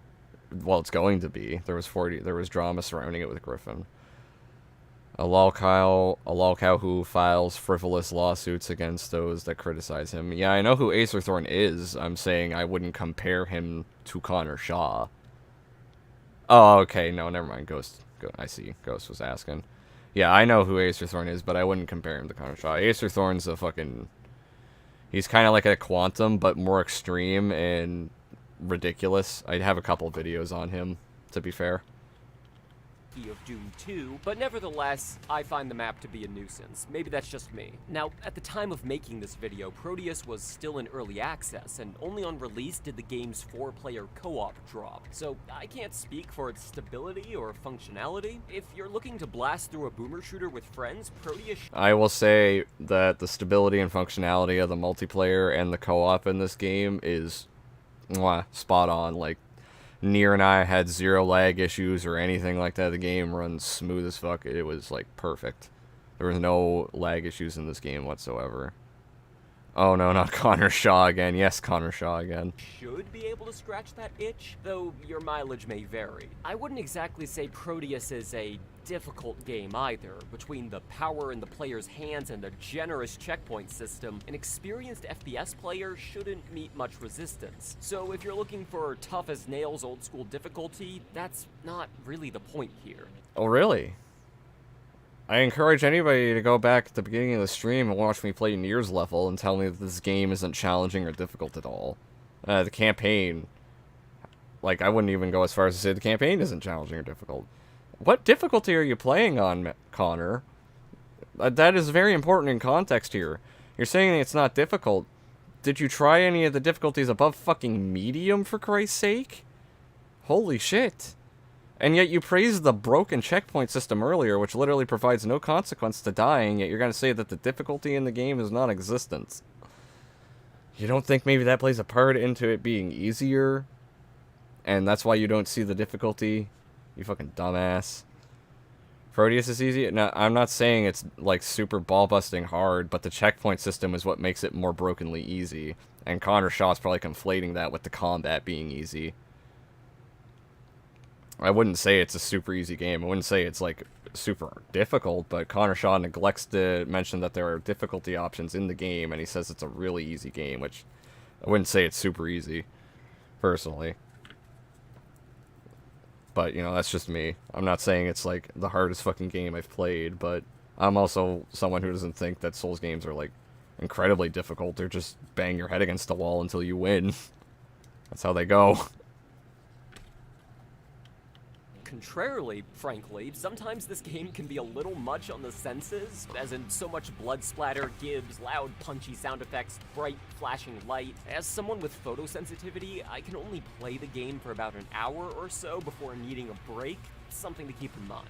Regardless, at $25 or on game... So, he bitches about the photosensitivity shit in this game, but literally every single time you boot up this game, there is a photosensitivity warning, and you have to click OK to go to the actual main menu.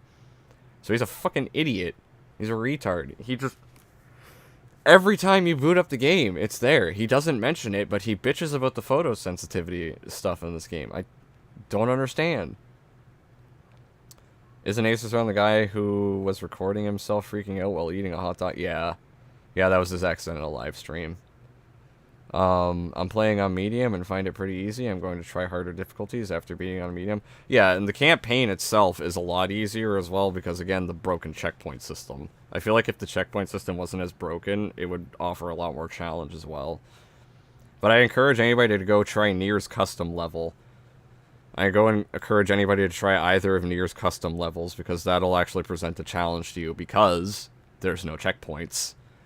And that's why I actually agree with Mayo that the checkpoint system in this game is probably why Connor thinks it's super fucking easy, because I wouldn't say it is. I never heard of Connor Shaw, idiot confirmed. You've not heard of Connor Shaw? I've watched him a couple times on stream. He's a very interesting specimen. British Potato made a response to his Doom Eternal review. Yeah, and I've watched him quite a few times on stream. He's very dumb. Game Pass, Prodeus's replayability, multiplayer, supply of user-made content, and inspiring creativity bring a new life to a frankly over-bloated genre for a reasonable price, particularly given inflation. Both a time warp to the best memories and aspects of the boomer shooter and an excellent place to onboard those new to retro FPSs, I'd recommend Prodeus to people who like the look and vibes of 90s shooters. Oh god, I less hate his intense outro music. challenge It's and killing better me. accessibility. And I still think it's better than Doom Eternal. Take it easy. Oh, kill me. Okay, we're done. Okay. Yeah, he said he does think it's still better than Doom Eternal, which take that as you will. There are some things about the game that I think are I like the multiplayer and shit better, obviously, and I like the simplicity of the gunplay and the gameplay loop and shit as opposed to Doom Eternal, but I don't think it's objectively a better game. You know, that's just subjectivity. What's he known for? Oh, phew. He's known for hating capitalism, but also having a OnlyFans. He constantly injects social issues into his videos, because he brought up inflation and he brought up COVID in this video. And he's making a visual novel, video game thing, which is retarded, and he's got a website. He's kind of like a Chris Chan variant, so... Nier's level is called Labyrinth of Pain 2, by the way. Yeah, I encourage anybody to go check it out and then come back to me and tell me how easy you think the game is. Does Prodeus have co-op? Indeed does. It also has a multiplayer. Yeah, he also has OnlyFans. Yeah, Doom Eternal's multiplayer is a mistake. I don't like it. I mean, you know, props to you if you think it's fun, but it's definitely not, like, a great multiplayer, in my opinion. Gay-ass music, femboy-ass music, zesty-ass music. That feeling when Connor Shaw outclasses Mayo in stupidity over Proteus. Yeah, I fucking hate his outro music, and I hate this. I hate this whole outro thing. It's pretty cancer. He brought up COVID and inflation in this video. What the heck? I didn't know Connor Shaw had an inflation No, you fucking drag Y. I'm beginning to think you project your fetishes when you bring this type of shit up at this point, bro. You're starting to make me a little sus, not gonna lie. I wouldn't compare anyone to Chris Chan. I would compare Connor Shaw to Chris Chan. Maybe not in the sense that, you know, he fucking did the nasty with his mom, but, like, dude is still on a level like Chris Chan, and one of the things that set that off to me the most was the fact that this dude drew himself as a chick with tits, kind of like a certain somebody named Chris Chan. Just throwing that one out there. Watch his video on Hard Space Shipbreaker. It showcases what Connor Shaw is like. Yeah, that's an awful one as well. Who the hell is Chris Chan? Oh, my boy. That is far too much for me to explain on one stream. Chris Chan is one of the biggest documented lolcows on the internet. That's all I can say. Jesus Christ, all the girls on Twitter are obsessing over Dream's face reveal kill me. Yeah, that sounds gay. Well, I'm glad we're done with this fucking video. Jesus Christ. You guys want to watch any more Mayo? Or do you want to move on to another YouTuber entirely? Because I do have 2 other YouTubers we can go watch. Or do you want to go watch Mayo's, like, Ultra Kill videos or something? Because those I did say I could watch tonight. Mayo Ultra Kill, or you want to move on to the next guy? The next fucking topic? I did already watch some Mayo Salt, so it's up to chat.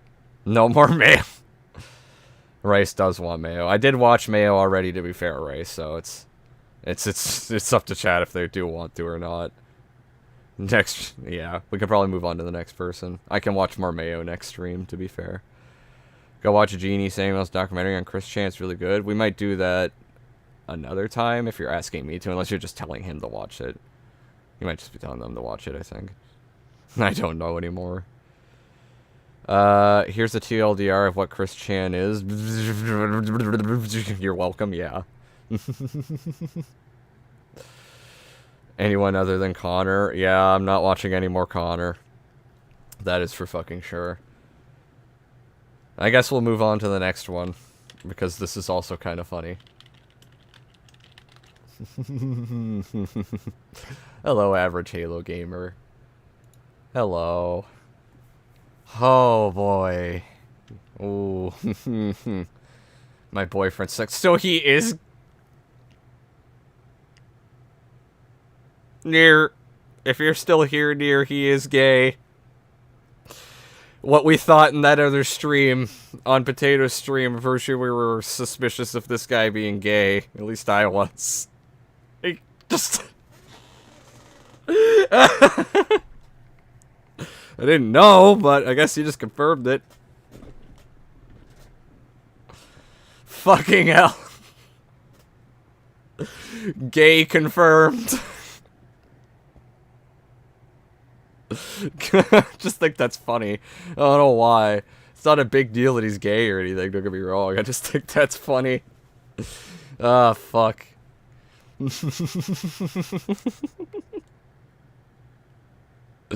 It came out to us like that, yeah, for real. Who the fuck cares? Yeah, no one should actually give a shit. I just think it's funny.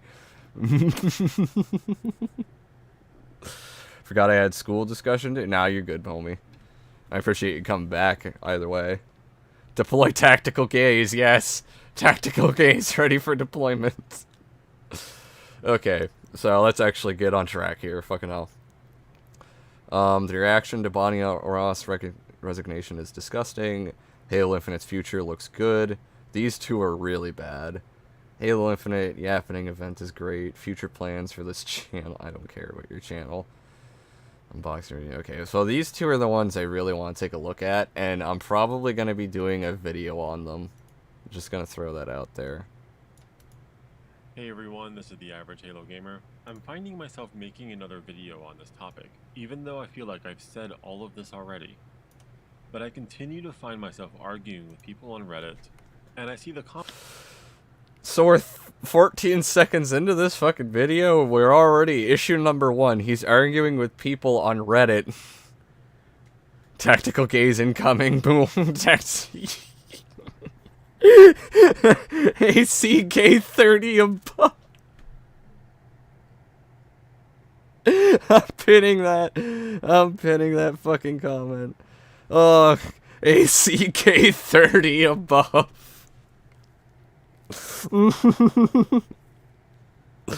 The enemy has deployed tactical gaze. Fucking hell.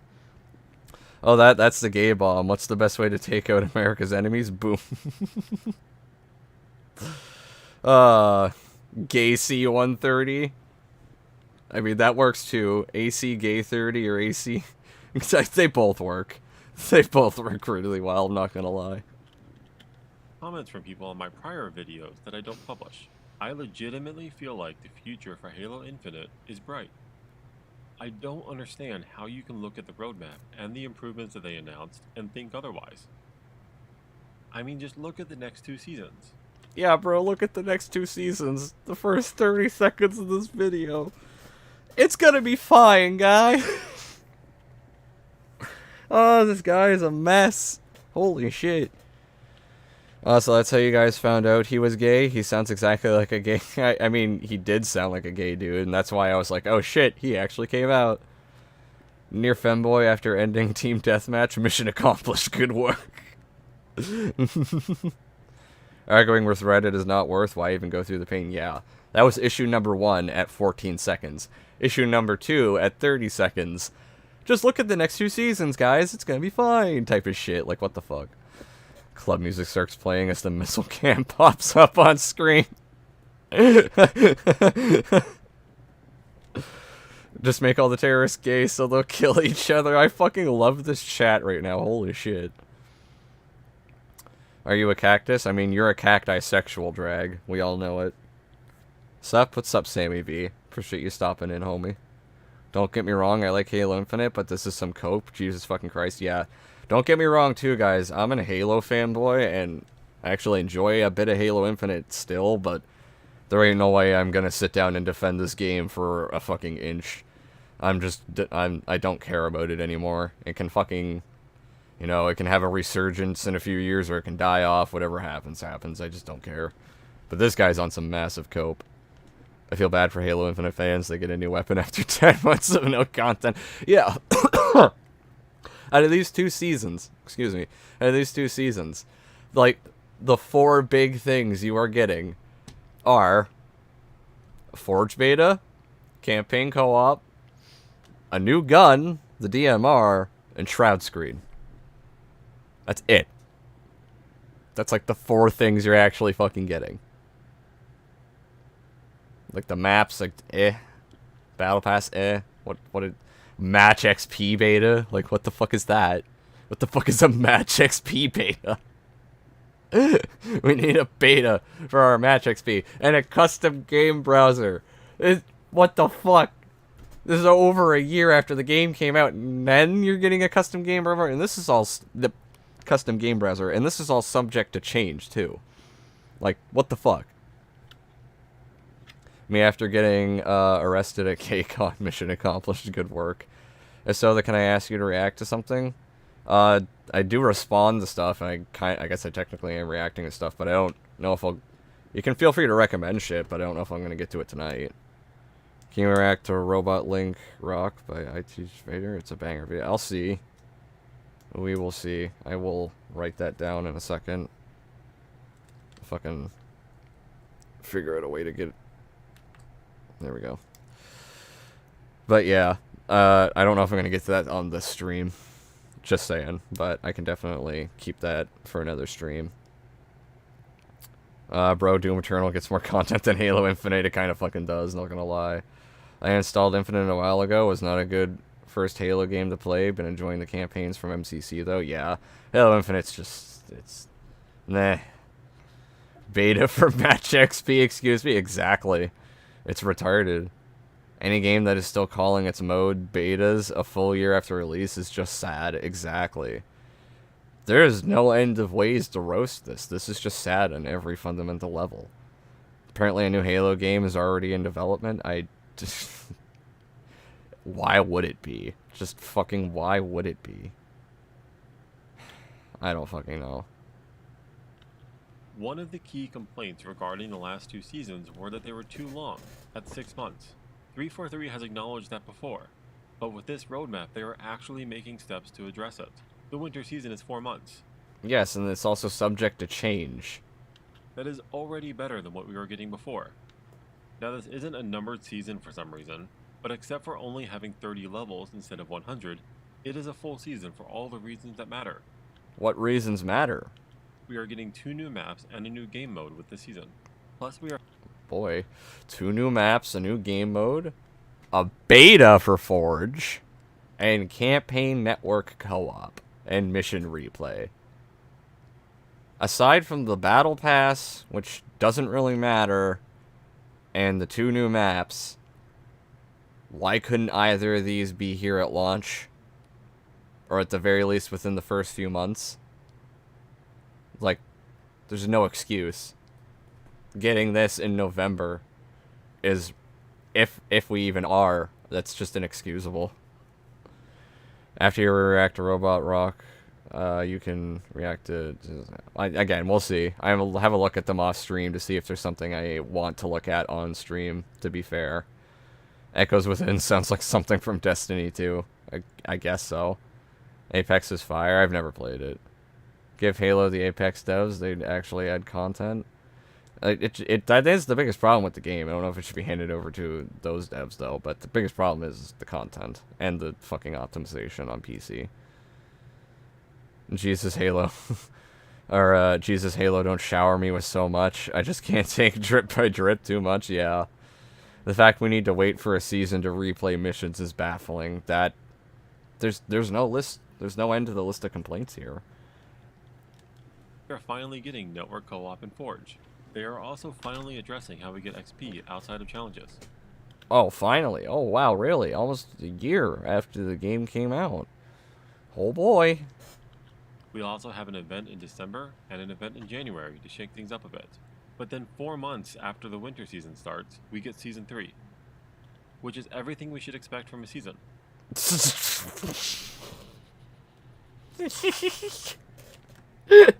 Everything we should expect from a season. Oh, oh, fuck. Stockholm Syndrome, anyone? Like, what the fuck? Oh, God, that is just sad, bruh. That is... Oh, my God. That is just sad. Apex gets a new character and events every 3 months, and Season 15 is adding a new map, new character, and a new gun.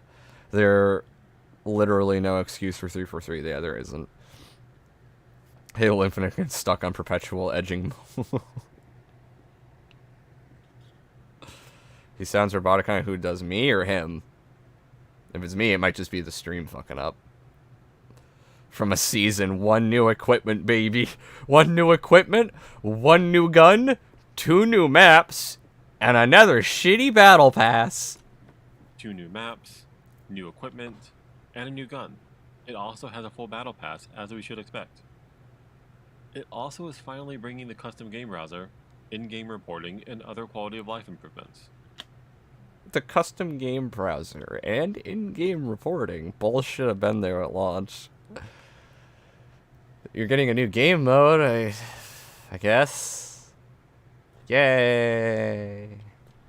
New narrative events. So you mean we get to see another cutscene in the multiplayer, someone talking to us, and then, ooh, go shooty again. Dude, how the fuck is this a season for all the reasons that matter? How? How is this a full season? How is this even a fucking season of any game? The levels of cope on display in this video. No, him, not you. Yeah, I don't know. I don't know, bro. Maybe, I mean, to be fair, I sucked at audio mixing too when I first started, so I'll give him the benefit of the doubt that he's just learning. The new equipment is so lame, it's just a glorified smokescreen. It's stupid. There's literally 1 new gun, a battle pass, a new piece of equipment, 2 maps. That is what 343 calls a season. Oh, no, you're forgetting the custom game browser, the in-game reporting, the VIP escalate. Bro, you're missing out all this content. If you can't tell the sarcasm in my voice there, yeah. This is pitiful. Custom game browser, something most, if not all, multiplayer games have had at launch, and it should have. The beta for MW2 had more content. Fucking facts, dude. I didn't even play it, and it obviously has more fucking content. I'm way more excited for MW2. Like, MW2 is gonna be the thing that fucking... It's the final nail in the coffin for Halo Infinite, I think, once that fully comes out. The best part, though, is Season 3 is Oh, only excuse me. 3.5 months long. They are clearly making progress towards being able to release more content at a regular basis. Just think about it. Without taking into account Forge or Co-op, in the next 7 months, we are getting more content than we've gotten in the last 10 months.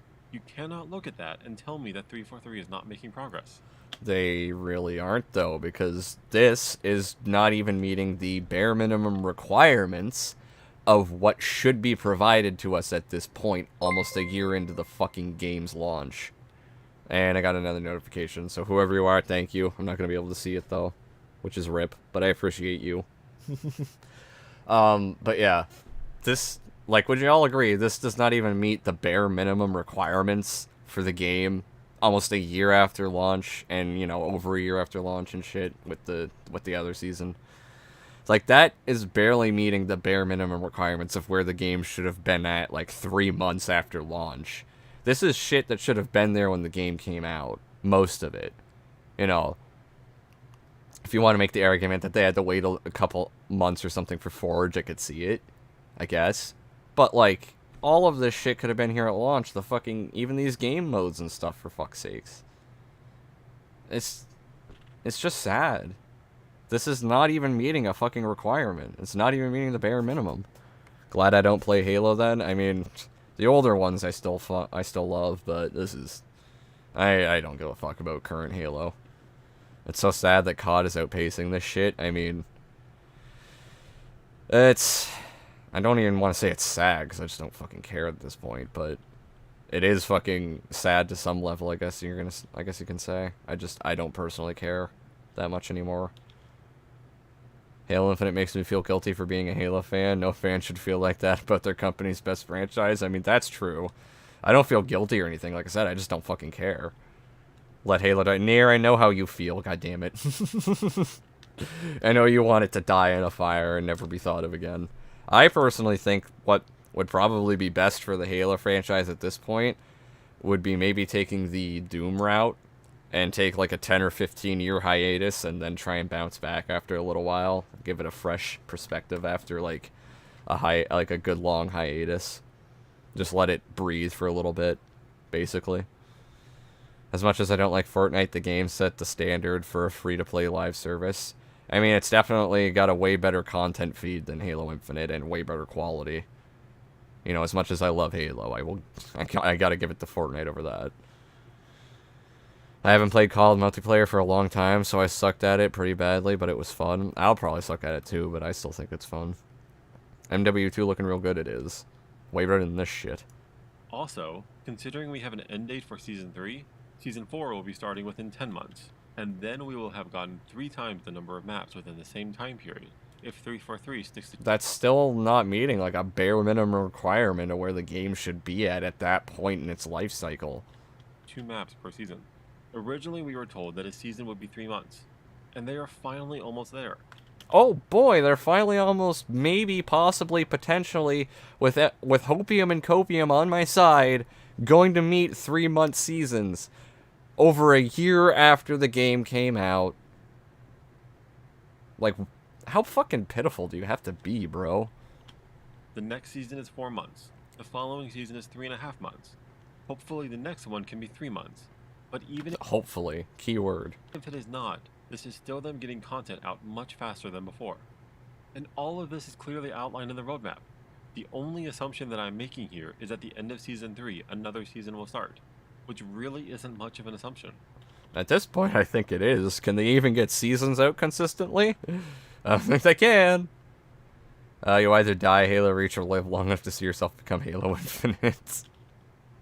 Dying Light 2 gets more content than Halo Infinite, and it's not even a year old, bruh. That's sad. I still might try Dying Light 2. I don't know if I'm going to yet. I'm glad the annual yearly release cycle for COD is over. That's the reason why COD struggled for the last few years. I think that's debatable.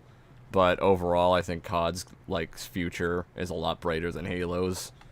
And you know how rough COD has looked over the past few years, on and off, you know. I think MW 2019 was like the best one out of the recent Call of Duties, and I didn't even play it that much. I'm glad, or yeah. 343 is proven to be incompetent enough to not have anything in schedule. They pretty much. They're not, that's why I said it pretty much is an assumption that they're not going to get seasons out on time, so you kind of are making assumptions here. Yet, on Reddit and Twitter, you bring this up and people's reaction is negative. I mean, bro, get the fuck off Reddit and Twitter. Why are you still there? Just stop arguing with people. Some are upset about split screen co-op, and I'm annoyed by that as well.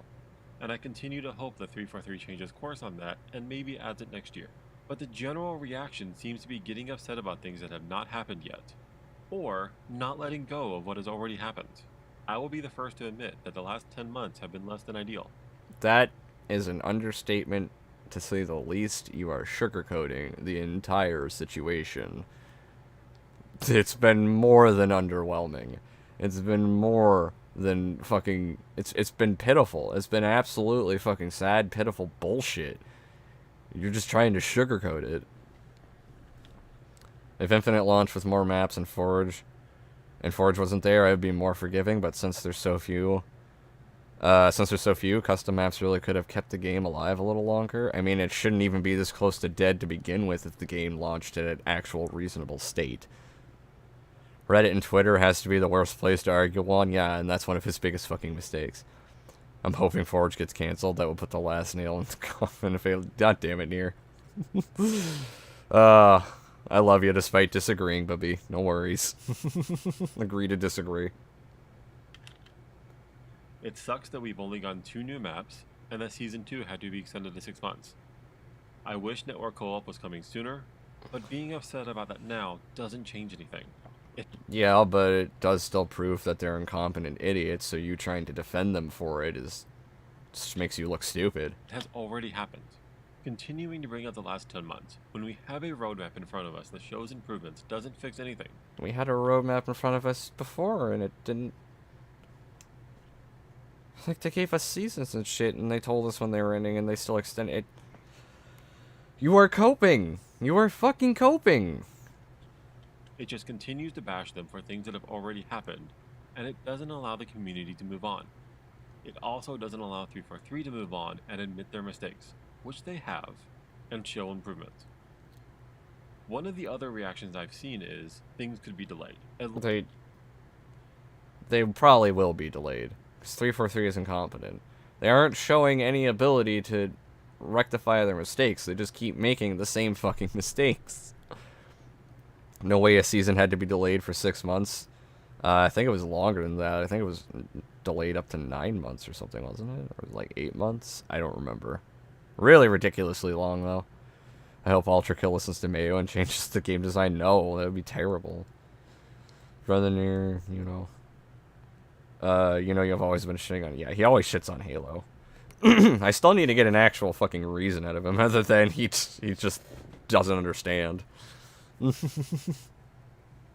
don't give a shit if he likes it or not, but I'd like to actually talk to him about that at some point. I just don't really care about it that much. Get the fuck out of my chat, person, Mick. MCC is somehow getting more content than Infinite. It releases mod tools every couple months and has a new season every 3 to 6 months that are all free. Well, they're free because you pay for the game. You don't pay for Halo Infinite's multiplayer, that's why you pay for the seasons. It's backwards, you know. But, yeah. It's still sad that MCC is getting more content. A lot of this is tied to the subject to change text on the roadmap. And yes, it is entirely possible that they will have to delay something. It would be stupid to assume otherwise. But again, there's no value in getting So then why are you going to give them the benefit of the doubt? upset about something that has not yet happened. All you are doing is dragging down not only yourself, but others in the community. Yes, but you're giving them the benefit of the doubt for no good reason and blatantly admitting that you don't really have one. You don't really have a reason to give them the benefit of the doubt. Imagine the coping from the diehard chills, bro. Instead of being happy, or at least cautiously optimistic, you attack this as soon as it comes out. You can claim that 343 has a bad track record all you want, and that just goes back to my first point. We have to allow them to prove that they can stick to this. They said they want to be more open with us about what they are working on. That is something that most of us would want as well. Finally, I'm just... Yes, but they've been saying they'll be more open and transparent for fucking years since they've, like, taken over Halo, and they still keep repeating the same mistakes. I don't understand how you're still coping. Like, how do you not see that? How are you that dumb? Genuinely. Imagine waiting 9 months for a season. Sir. Fucking hell. Imagine waiting 9 months for a season just to get match XP beta. Yeah. It's fucking pitiful. Hot take, chess is better than Halo Infinite. I actually like chess, to be fair. We've given them enough time. We've given them, like, 10 years. We've given them, like, 10 years, guys. I guess, like, over 10 years at this point. So, you know, how much more time do they need? Really? They just keep making the same mistakes, no matter how transparent and clear they are with the consumers. It's just, I don't fucking, disappointed seeing a community so determined to convince others not to play this game. Between all the negative reviews on Steam, bringing up Halo Infinite... I mean, dude, that's not people going out of their way to convince others to not play the game. They're not, like, actively going out of their way to dissuade people from playing the game, leaving a negative review. Are you just butthurt that Halo Infinite's getting review bombed? That's kind of what that comes off as, because people are going to talk about their experience and leave a negative review if they think the game's shit. And they have the right to do so. That's not going out of their way to try and stop people from playing the game, you fucking moron. Just wait, guys. Xbox games in a nutshell, bruh. Open and transparent for 343 is like a guy cheating on his girlfriend for a year and being surprised when she leaves. Damn. I mean, to be fair, 343 does try to be open and transparent, but they still just make the same fucking mistakes. So, and then they end up not being open and transparent. Hasn't realized this, 343 hasn't realized a single good Halo game. I mean, they've had their ups and downs with all of them, but none of them have been that overwhelmingly great, no. The reason I point out the seasons being free is because they're at least somewhat consistent versus a paid battle pass that is impossible to know when it comes out, because it's subject to change. Yes, but again, they're gonna be free they're gonna be free because you pay for the actual game. The whole reason you pay for the battle pass is because the multiplayer is free. I understand what you're trying to say there. Like, it's still not an excuse for them, like, you know, having subject to change fucking, like, length seasons, but I'm not going to really argue about MCC's seasons being free because you pay for the game. That's kind of the point.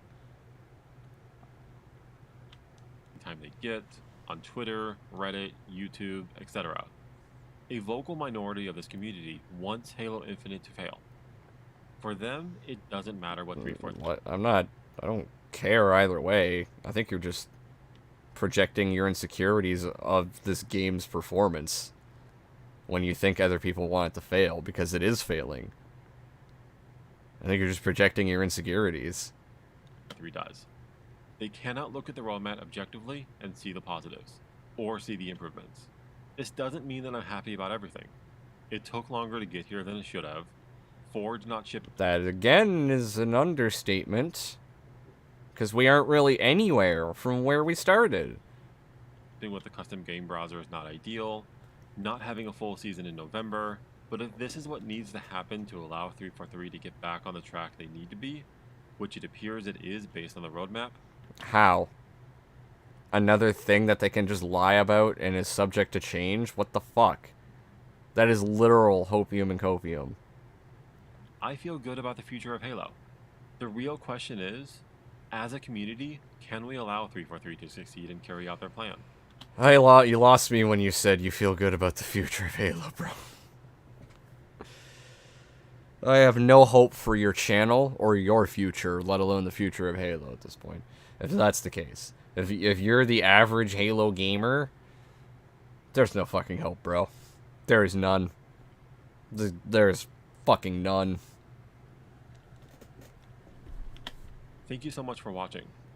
What are you most looking forward to in Halo Infinite's future? Your channel dying, that's what I'm looking forward to. your channel fucking dying a horrific death. Yeah, that video. That is a bad video. I want Halo Infinite to get fixed. It has a good foundation, but everything else is horrible. That kinda is my standpoint too. I would like for it to get in a decent spot where it's actually considered a full fucking game. And it does have a decent foundation aside from some of the fucking spaghetti code, the net coding, and optimization on PC. When I say foundation, I mean the core gameplay loop and shit is fun. There's still a lot of issues with, like, the game's net coding and, as Actman put it in his video, spaghetti code that has to be untangled and shit. There's a lot of problems with the game like that, but I somewhat agree with you there. It's just, the game's probably not going to get to any reasonable point. That is, again, just hopium. I would like for it to, don't get me wrong. It would be awesome. I would love to see that, but I ain't sitting here hoping and coping for that shit to happen. Like this dude. Fucking hell. Bring Halo back. I don't think this guy would get along with Bring Halo back. They kind of echo the same energy as channels, but I don't think they'd get along. He must be taking some perk 30s. If hardcore Halo fans don't care and all the Fortnite kids don't care, then who is the game for? I don't fucking know, dude. No one gives a shit about it. Besides the average Halo gamer. This is the type of guy to look at shop that is going to bankrupt and then say, the shop has a bright future. Yeah. He's looking at the dwindling numbers in this game and being like, nah, it's fine, bro. Like, this guy's entire channel can be summed up by that meme of, like, the dog sitting in the burning, like, house at the table. And he's just sitting there and he's like, this is fine. That's, like, this guy's entire channel when it comes to Halo. Just, this is fine. Bring Halo back is 1,000 times dumber, though. They're both really stupid. Bring Halo back has had some really, really bad moments, though. Like, just outright mental gymnastics, pseudo-logic that is impossible to follow. This guy just hopes and copes all day. As a salty little Redditor. Anyways, let's get on to his next video, which is just also terrible. Very terrible. Everyone, this is the Average Halo Gamer, and balance your audio better. Need to talk about this. Okay, wait. Oh yeah, this is the Bonnie Ross quote. Okay. I did not think this was the video that I was going to put out today. As we all know by now, or at least most of us know by now, Bonnie Ross announced that she was leaving 343. Critically, she announced she was leaving for medical reasons. And I'll put up exactly what she posted to Twitter. But again, she was leaving for medical family reasons. Yeah, that's probably just a PR stunt, bro. And you're taking that at absolute face fucking value. That it is the absolute truth and fact of the situation. It was more likely that, I think Griffin went over this, and we've talked about this before, but it was more likely that the fucking, you know, higher-ups were just like, hey, we can either fire you, or you can, like, you know, publicly leave, and, like, on good terms kind of thing, so you look better. And that was probably the case, you know. Average Halo Gamer sounds like he has completely trapped himself in the Halo series. He should break out of that shell and play something else. I mean, I still love the old Halo games. I'm still going to play some of the old Halo games. And that's always going to be something that I enjoy, but this dude should definitely just branch out and play more shit. You're not wrong. He just needs to get off the fucking cope with Halo Infinite. He really does.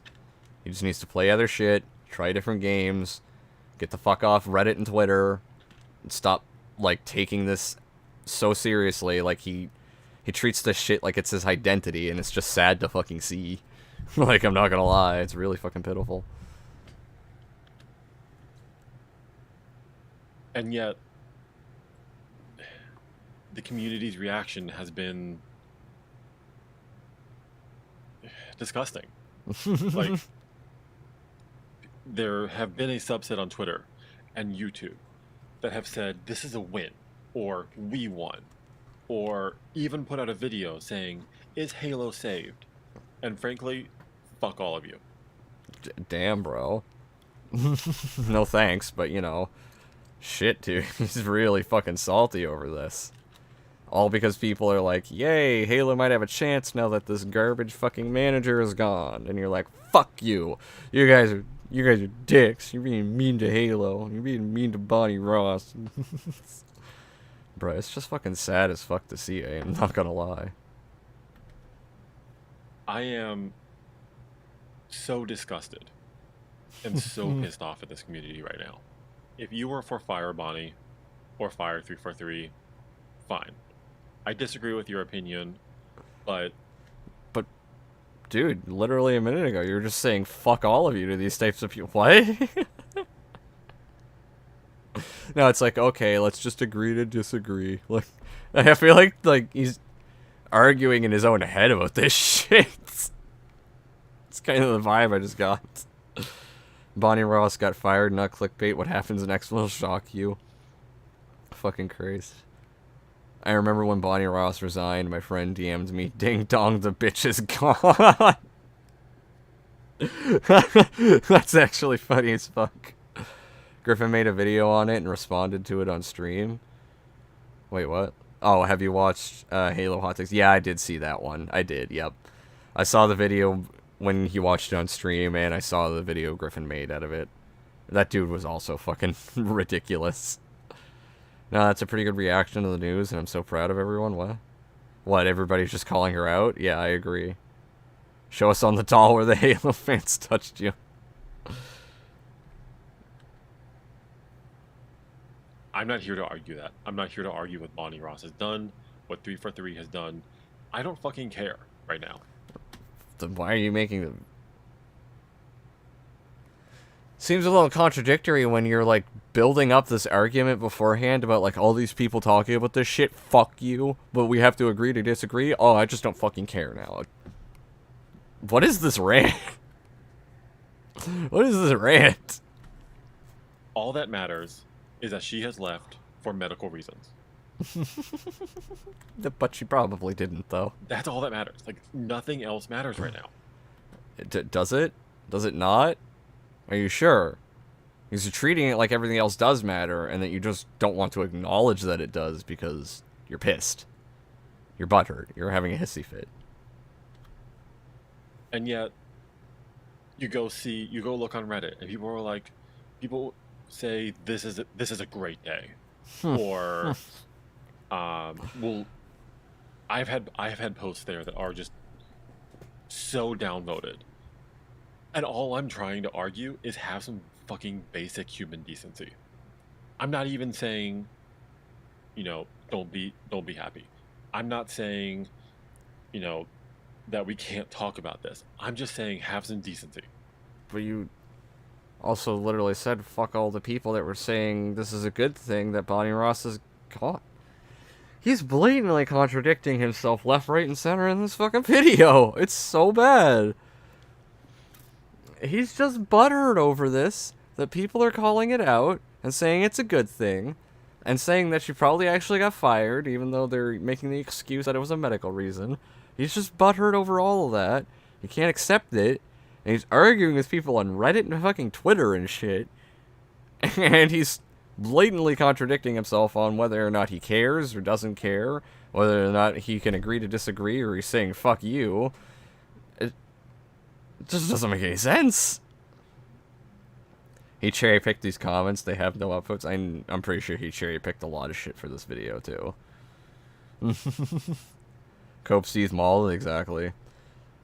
He really does need to just fucking get the fuck off Twitter and shit and just go do something else, because this is hard, Cope.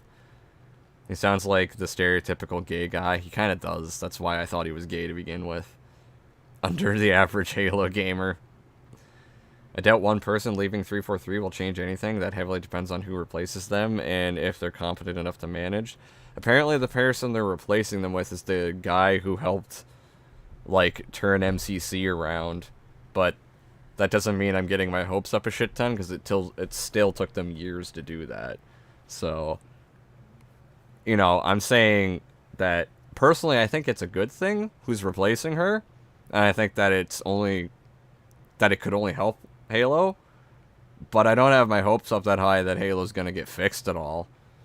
Like, I just don't care most of all, so I'm not really getting my hopes up, but more or less TLDR, I think that was the right move, is what I'm trying to say. We should not be talking about this right now. We should not be talking about, is Halo saved? We should not be talking about this being a win. Because that doesn't matter. None of that fucking matters. But, oh my god. Then why are you bitching about it so hard? It just doesn't make sense. Don't care, didn't ask, cry about, stay mad, get real L, mauled, scene, go. Under the near? I'm more of a sub, so I'm under the psycho AO.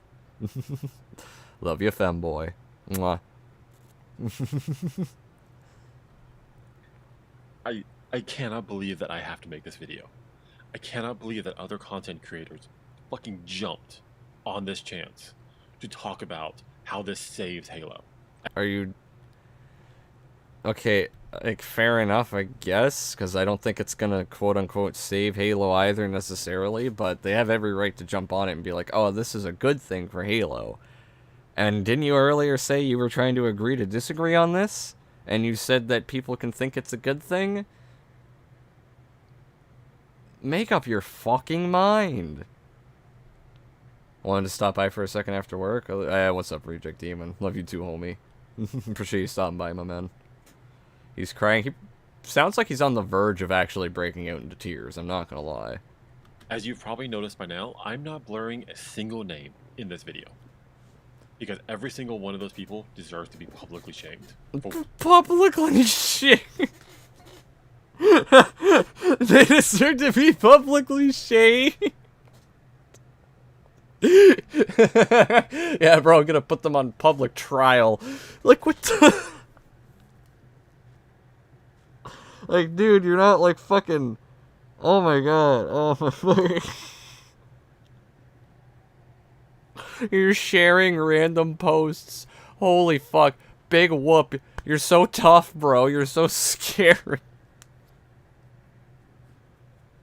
Publicly shamed. Oh my fucking god.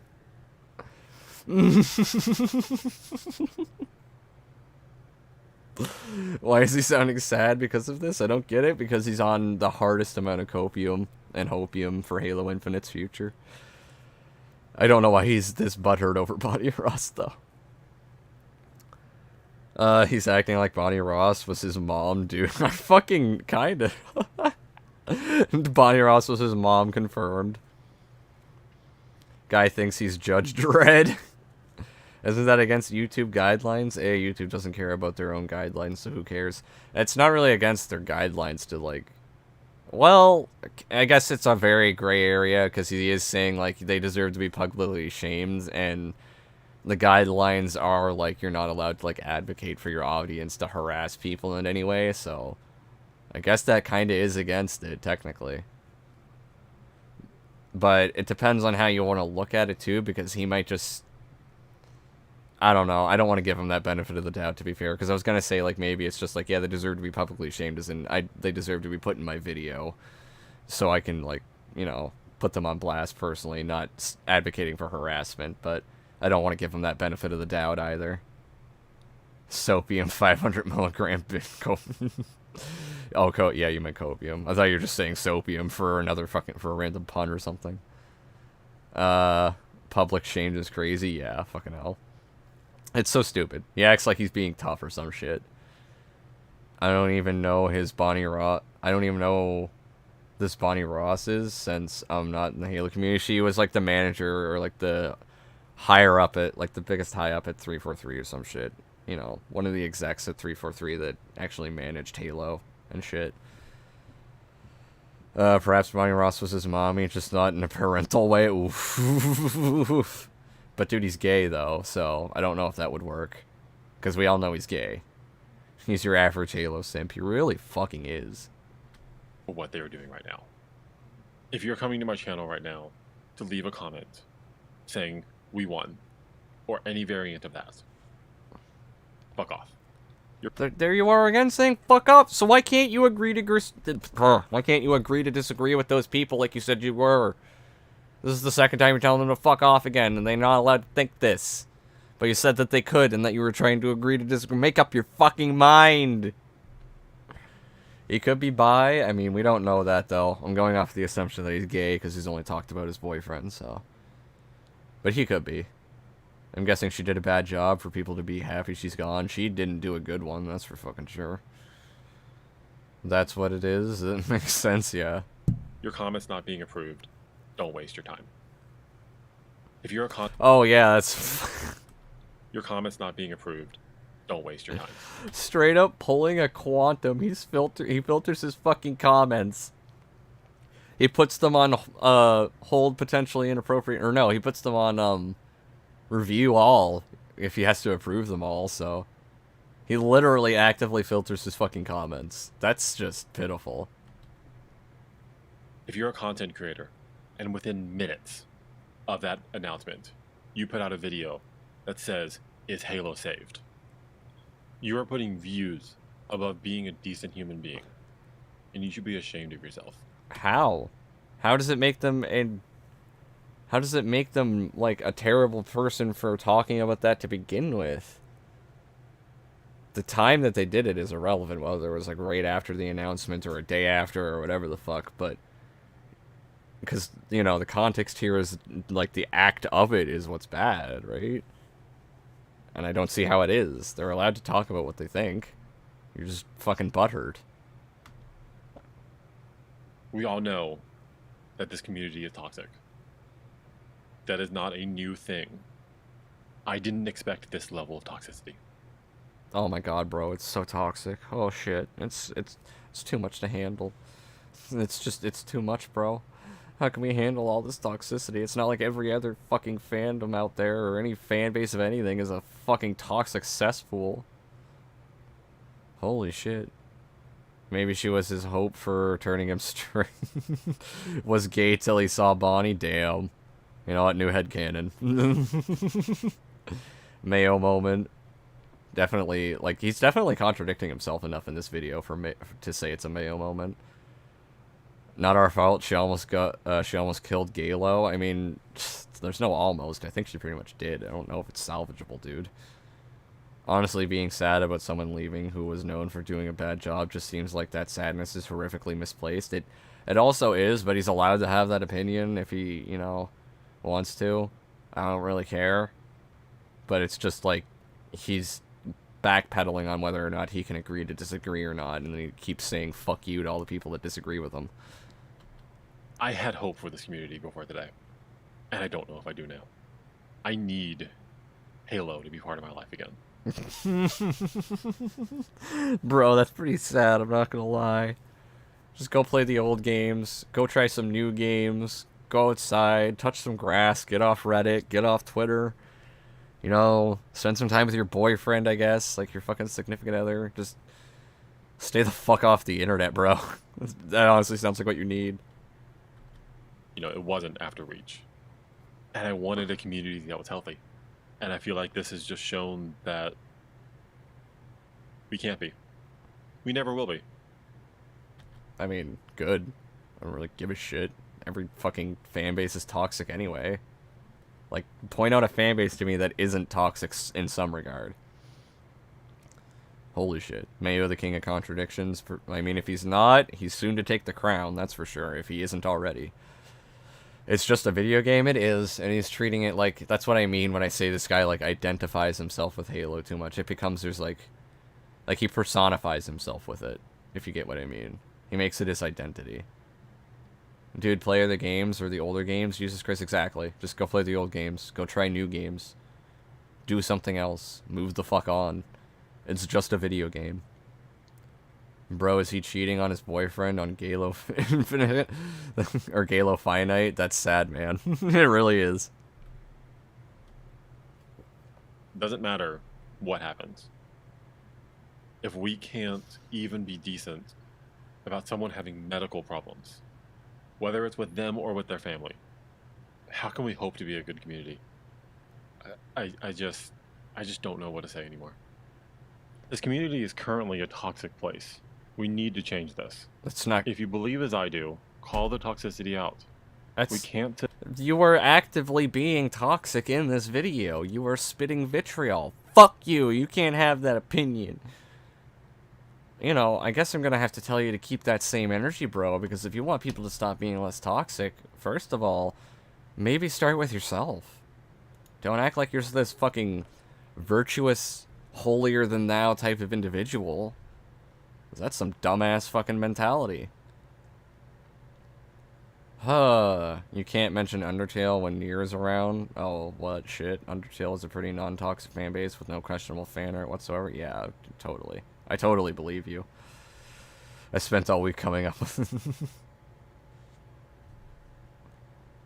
Oh man, this world is so dark and dreadful. I can't believe someone could be so mean to another. Meanwhile, in this vid, fuck y'all, exactly. It's so stupid. Fuck. So, let's see. Stretching. Let's see. How long have I been going for? 2.5 hours. We probably have time for like one more video. You guys want to watch a video from this guy, or you want to watch a video from someone else? You want to, like, what else is there from this guy, I guess? Don't care about that. Halo Infinite Winter Roadmap, still hopeful. Halo Infinite is not dead, here's why. We could watch this one. You guys want to watch Halo Infinite is not dead, here's why?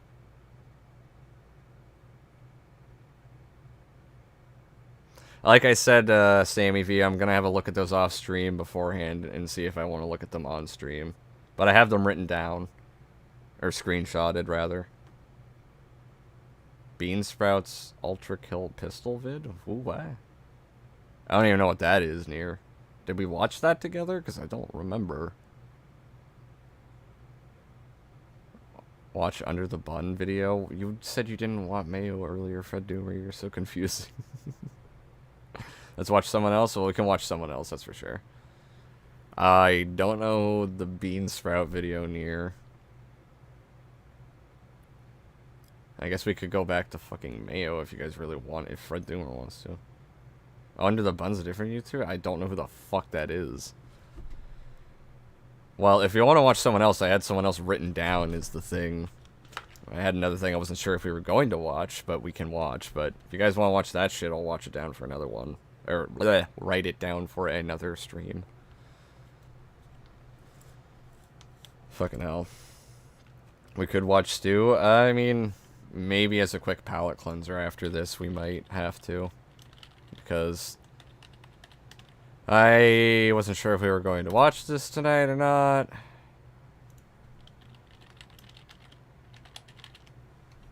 But we are going to watch this tonight.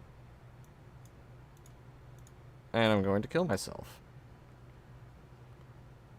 Who are we going to watch? Oh, Drag. Oh, Drag. Yeah. Yeah. Is that a VTuber? Oh, it's not just any VTuber. It's an anime cringe VTuber, and it gets so much worse from there.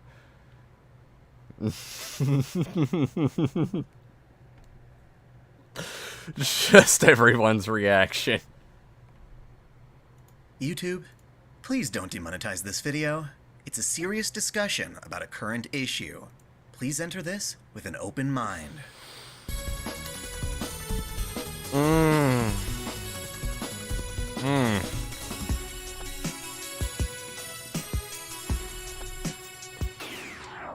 Kill me. With each passing day, it seems like No, please stop it. Fuck you. God damn it. The pedophilia apologist, pretty much. Prepare for the ultimate cringe. It gets so bad. I'm out of here. Yeah, I don't blame you. The end, the Antichrist, the Otaku, Psycho. Buzzley, I'm sorry you showed up for this. is put under more stress than ever before. But the more recent issue is one of the trickiest to me. It stems from criticism that anime sexualizes little girls and encourages pedophilia. It does, though. It blatantly does. Those are some serious claims, which have got Reddit banning images depicting lolis, and the UN Good. trying to do the same. Good. Regardless of how effective or threatening these moves will be, I feel I absolutely must reveal my stance on the issue, because quite frankly, what these organizations are really trying to do is infringe upon our creative expression and police our thoughts. Yeah, bro. It's totally policing your thoughts to say, hey, it's kind of wrong to fap to this fucking 4-year-old fucking little girl. Like, oh no, dude, she's 200 years old. I don't. Why is she sexualized if she looks like a 4-year-old? Anime will sexualize lollies. I don't get this argument that you think they don't. What about all those girls in the intro were underage? I mean, probably half of them were, at least. His anime avatar is awful. It got worse. Like, I don't want to say it got worse, but the new one and the old one are both terrible. I don't like them. I don't like either of them. Kind of does, though. Rare Reddit W. I mean, I guess so. Looks like a generic anime village troll. If he feels threatened, then we're doing our due diligence. I fucking hope so. This guy has nothing but filth to this world. He is. Furthermore, banning any particular subset of the medium of anime will in no way prevent real-life issues of child abuse, as there is truly no link. So, in other words, you're saying not sexualizing underage girls will not stop I mean, I'm not saying it is going to stop pedophilia, but it's not, you know, I'm not saying it's a good thing to have those things either. That's encouraging pedophilia. Jesus Christ, dude. No one's saying it's going to stop it, but it's encouraging it. You fucking moron. Link between the two. To address this, we will look at both criticisms separately. For starters, we have to ask, does anime sexualize little girls? Yes. Well, yes. Yes, it does. Then why the fuck is there another remaining almost 11 minutes in your video defending it? If you agree that little girls are being sexualized, what's your fucking point? Ooh, fuck. How many anime figures does this dude have in jars, I wonder? Yeah, that's the... you were asking the real questions, not that I want to know the fucking answers, because it's probably too many. YouTube is preventing me from saying all the shit I want to. I mean, that's just YouTube being YouTube. I won't kid you there. The majority of characters in question are loli, girls who have yet to go through puberty, and like almost every anime character, they wind up getting sexualized both in and out of official works. Then why are you defending that? Said, a lot of this criticism is a blanket statement over all anime, and that's where it no longer holds water. When it comes, I agree. It doesn't hold water when you apply it to all anime, but no, you know, all anime shouldn't fucking sexualize little girls, though. Like, this will kind of circle back into one of his other arguments later on, where he says some dumb shit about, like, encouraging pedophiles, but, like, I'll agree with him to a degree that you can't stigmatize, you know, all of anime, because then it kind of falls into the whole video games cause violence kind of stupid argument, which, yeah, but, you know, the difference being is, like, are the characters underage and are they being sexualized? If so, they probably shouldn't be, regardless of if it's a fucking anime or a hentai or what have you. So there you can generalize it. You just shouldn't be sexualizing underage children. Fucking children. You shouldn't sexualize fucking kids. End of the story. I want him to bleed out. I'm bleeding out. The fact that his new VTuber model looks like the Joker from Persona 5 makes me sad. I just hate how he looks in general. Why does he say anime like that? Because he's a fucking weeb. comes to animation, stylized depictions of fictional people, where do we draw the line between child and adult? The United States has a very I mean, what's their fucking age, bro? basic measure of this, the age of consent being 18 years old. Basically, age of consent laws declare that anyone younger than 18 is a minor who cannot legally give consent for sex, because society does not consider them responsible or independent enough to freely be involved with intercourse or other sexual acts. Yeah, okay. So what's your point? If they're underage and they can't consent and they're being sexualized, why are they being sexualized? It's designed to protect people, And I totally support that. But how does that apply to anime characters? Well, we could go by a character's canonically listed age, but that concept falls apart quickly. How? How? If that's their fucking age, how does it fall apart? Genuinely. Fuck this bullshit, I am out, rip. See you, Fred Doomer. It looks nothing like Joker. To be fair, I haven't played Persona. He's pronouncing it like Japanese people pronounce it. Yeah, because he's a fucking weeb. I would have to disagree. It does not come close to Joker in Persona 5. Again, I've never played Persona. So, I just think they both look terrible. The US got a W for that ruling. Exactly. He totally supports the age consent. Yeah, totally. This applies to real life too, but more so in anime. If you were shown a list of anime women, without knowing the stories they came from, would you be able to identify their ages based solely on how they act and look? They're drawings, after all. Yeah, bro. They're just drawings, bro. They're just drawings, bro. Then why are you fucking fapping to them? In an art style that generally favors youthful-looking characters. As such, the same character design can easily pass for a variety of different ages. In more extreme cases, the age a designer chooses to give their character can be completely contrasted by the way they look and behave. Let me show you what I mean. All of my favorite anime characters are sexually developed, strong-willed, capable, and combative young women. They empower me and serve as role models in my life. I'm just gonna say this. If you're looking up to anime characters as role models, that is just fucking sad. That is just sad, bro. I'm sorry. There is no way around that. Otaku Daipedo just has all of the worst takes in the world. I bet he thinks murders are hot. Hey guys, what's going on? Oh, what video about what clan? What? Oh, okay, it's not clan ad. What?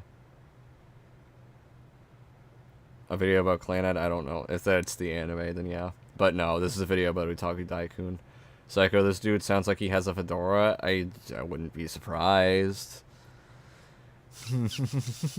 Like I said, headcanon. Tomboy saw this video. It's where he got his fucking arguments for lolicon. They empower what exactly? They empower him, apparently. It's really fucking sad to see. I don't look up to anybody. I just influence myself. That hurt my soul. Yeah, I don't know why anime characters would be your role model. It's sad. It is so bad. Use a different art style that doesn't make tweens look 25. You know, they could just not sexualize children. They're drawings, bro. Just because I fapped to a 2-year-old drawings doesn't mean I have 58 terabytes of CP. Just joined. I have pity that you joined into Otaku Cringe, but I appreciate you stopping by. Crone... No Joysk? I don't know how to pronounce that. Clan is the title of one of the animes? Yeah, I figured. If people like Otaku Daikun that ruin anime as a whole... Oh, it's people that Otaku Daikun that ruin anime as a whole. They empower his bathroom time. I don't think Tomboy is Otaku Daikun. I think he got his opinions from Otaku Daikun. That's my headcanon. To me, they're all pretty responsible and mature, dealing with incredibly impactful issues, putting their lives on the line, etc. Yet, if you do some digging, you'll find that these similar types of depictions are associated with a variety of different ages. Here's Tifa, the fighting gal I had a crush on as a kid. She's listed as 20 years old. Yeah, okay, that's fine. Then there's Velvet. She's just the best. A total badass, super sexy, and look, she's 19 years old. Okay. Then we have Ryuko Matoi. Again, she kicks ass and has a rockin' bod. She's... wait, did I read that right? 17? Here's our... You can tell he wants to bang her. You can tell he wants to fuck her, but he's like, she's 17, I can't yet, bro, goddamn. Oh, fuck, I hate this shit. Why do these people exist? Holy fuck. I barely watch anime. There's only a couple animes that I've watched that I like. I'm not usually into them. I really dislike gore animes. Well, you probably wouldn't like some of the ones that I do, to be fair. because I watched Berserk. That gets really fucking gory. This dude makes me want to rip and tear. I mean, he makes me want to rip and tear the fucking weaves. I wish they would just off themselves like this. Oh, I hate this shit. This is exactly why. Fucking hell, I don't watch animes anymore. It was more of a phase a few years back. Yeah, like I said, I don't really watch anime. There just happen to be a couple that I like. Idolizing people is kind of dumb in my opinion. Yeah, it is. That's not to say you should, like, be narcissistic either, but, like, you shouldn't, like, put people up on a pedestal when you barely even know who they are. Victoria Pendragon, the noble king of Britain, who again is both beautiful and dangerous. She's... well, it depends on the country, but her body seems to be stuck at either age 16 or 15. Okay, but does she get sexualized? Because based on this photo alone, she's not being sexualized like the other ones were. And that in there lies the problem. If they are underage, why do they look like they're 22, and act like they're 22, and got an ass and tits like they're 22, but they're fucking 14? Why? If it does not affect the plot that they're 14, why the fuck are they 14? If they look and act like a 22-year-old, there is no reason for them to be 14. How about one I consider to be one of the sexiest anime gals of all time? Alyssa Ilinichina Amiela. That underboob is what lured me into the addictive God Eater franchise. She's slaying... fucking... There's no hope left. There's just none. There's not enough of a negative response in this video after hearing this type of shit. It's just... too many people agree with this. It's just really sad.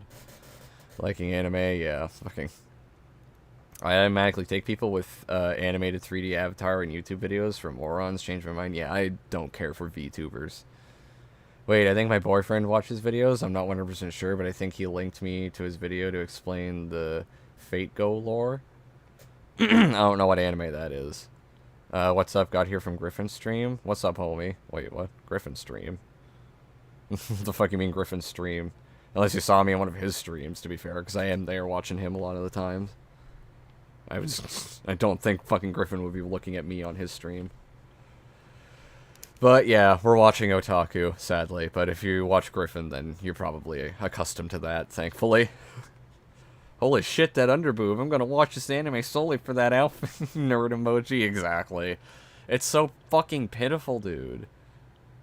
I've seen people watch this video too many times. It's a bad... well, it's one of his worst, right? It really is. He has... what makes it worse for me is the fact that he's, like, not said that any of these points are shit. Like, he's just doubled down on it. Giant monsters with a ridiculously large sword. She's refined, mature, and what the heck? She's apparently 15 in this picture. Why, though? This is what I mean. I'd be okay if he came out and said, that I don't agree with. I said stupid shit. I was wrong.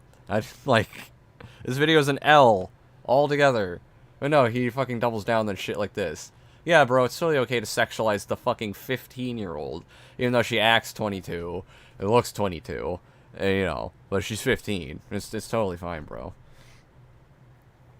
It's literally a crossover gacha game. Well, alright. I've not played it. I'll have to look into that then. Did you see in the comments of some of his more recent videos he found out about Griffin criticizing him? Yeah, that's what I'm talking about when I say he doubled down on this shit. Because, like, he never, like, you know, he's not, like, owning up to any of it being an L. He's just like, I stand by everything I said in this video and shit like that. It's like, bruh, that's sad. Never nuke a country twice. No, it needed to be nuked more, let's be honest. If this is what happened, like, good lord, the human race is doomed. He's openly admitted that he's attracted to a 15-year-old pretty fucking much. And that's what makes it scarier. Like, I'm pretty sure he's fapped to this stuff. Look at that underboob and then says she's 15. Yeah, Otaku called Griffin his stalker. He did. He also said Griffin was stalking him. How about Violet Evergarden?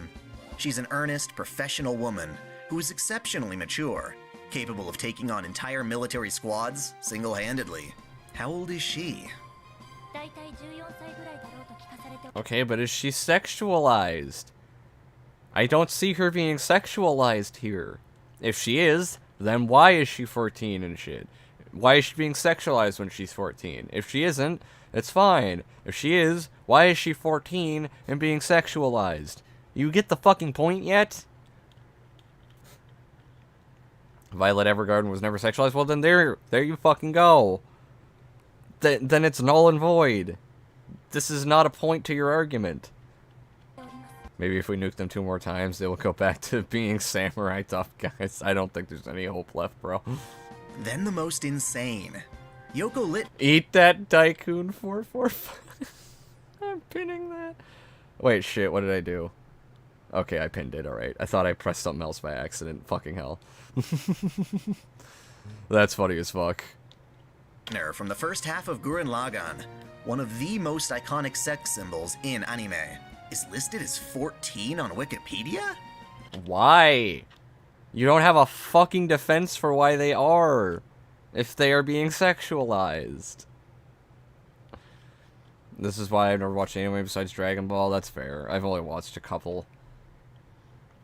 Why do they have to make these characters have like such mentality and maturity and physique, but are minors? That is literally the point I am trying to get across. They shouldn't act that mature and look that mature if they're 14. That's just stupid. That's sexualizing an underage fucking... That's sexualizing children. Sexualizing minors.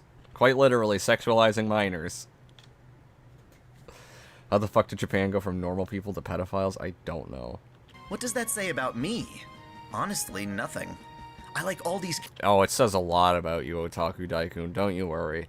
You're gonna pretend it says nothing about you, but it says everything I need to know about you. Characters for the same reasons, and I see them all as being plenty adult for the situations they're a part of. The question I'm posing to you all is, are the younger girls I mentioned any less adult in behavior or appearance than their older counterparts? Okay, then let me ask you, Otaku Daikun. Why the fuck are they underage? Why? Why the fuck? If there's literally no fucking reason for them to be that age because they act mature and they look mature, then why the fuck are they that age? Just make them 18 or older, you know, just at least 18, but you know, like fuck. Just make them an adult. It's not that fucking hard. I went and touched some grass and I came back to Otaku defending more children's sexualization. I'm sorry, ghostly AI. Yeah, it's really fucking toxic fucking brain. It's just toxic brain damage. It's just cancer. The Otaku Daikun iceberg explained. There needs to be more emphasis with less, or there needs to be more anime with less of an emphasis on underage girls and more emphasis on brutal, down-to-earth violence. I mean, I guess it's up to what you want, but there shouldn't be, like, emphasis on sexualized underage children. Like, what the fuck? Let's look at Velvet and Alyssa side by side.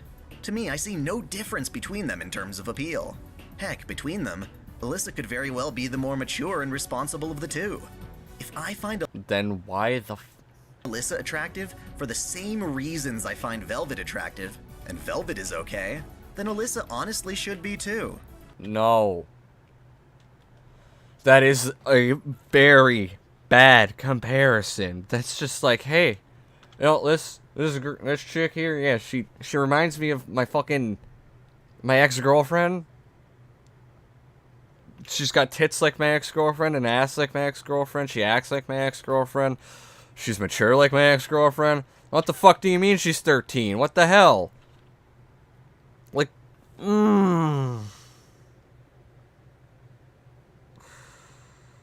Yeah, bro, because she acts mature and looks mature, I don't need to know her age. Let me fuck it regardless. It's not a good look, dude. There's an anime named, well, I don't know, but the anime is about three girls and 7 years old in love with their teacher. What the fuck? What? That sounds appalling.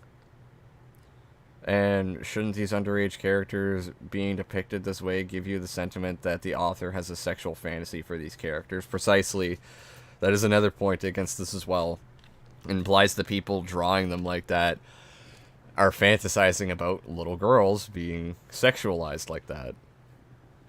I don't think anyone ever complained about Misty from Pokemon, who is also like 14 or 15, because she isn't really all that sexualized, other than wearing short shorts.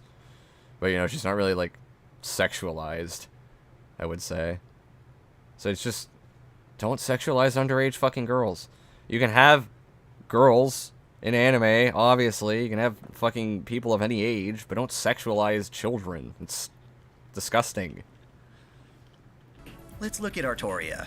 She's at youngest 15, at least her body anyway.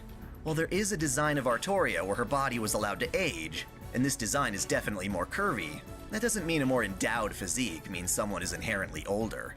If you compare Artoria from Fate Zero to another character, Bazette from Fate Hollow Ataraxia, my point becomes clearer. Bazette, as she's depicted here, isn't particularly well endowed, and yet she's 23. While Bazette is naturally taller, there's really no difference in the sexual appeal between the two women, despite their canonical ages being 8 years apart. Okay, but for one, this doesn't really look all that sexualized, despite the fact that she's, like, kind of pulling her shirt apart. But I'm pretty sure Griffin mentioned this was a fucking fan drawing as well, so it's a really shitty example, but it just doesn't help your point. Just because they're, oh, dude, they look mature and act mature, then their age doesn't matter. It's such a fucking Reddit-ass, like, fucking... It's so cringe. It's disgustingly... I have no more words. It's breaking my brain. My brain is melting. It's awful. It's so stupid. All I know about is Astolfo or some shit. Wait, what? Okay, what's with all the Fate shit? Yeah, I don't know. I don't know. In reality, these anime girls in real life would have PTSD at such a young age. Probably. I think there's a Misty card that got banned for her being sexualized in it. Well, at least it got banned. You know, at least I did the right thing in the long run and banned it. Bro, this is why I wish I had no mouth and I must scream. Wait, what? This is why I wish I had no mouth and I must scream existed before then. Fuckers like this would be tortured for eternity, and AI kills about 5 humans and tortures them for 109 years. And I was, what the fuck? That sounds ridiculously retarded. I don't mind anime being over the top since it's drawn. People might as well make use of the creative freedom that comes with, but don't be a degenerate about it. Laugh myself. Yeah, I don't care if you want to go over the top with the sexualization, but don't do it to a fucking child. That's just, why are you doing it at that point? 90% of anime characters would be gone if there were no sexualized children. You don't need to sexualize fucking kids, though. It's just disturbing. That's disturbing to me that many of them are underage and being sexualized. If it's okay to find Bazette attractive, then it's fine to be attracted to Artoria for the same exact reasons. No, it fucking isn't. You're just saying, hey, they look and act mature, so it's okay to fuck them even though they're 13. That's completely wrong. In fact, it's quite possible to find a younger anime character more attractive because they appear older than one that is 18. That just tells me that whoever the fuck drew it has some serious issues. And so do you for trying to play it off as, well, they look and act mature. Comparing the youngest, Yoko, to Marie Rose from Dead or Alive, we can see that Yoko is absolutely more developed than Marie.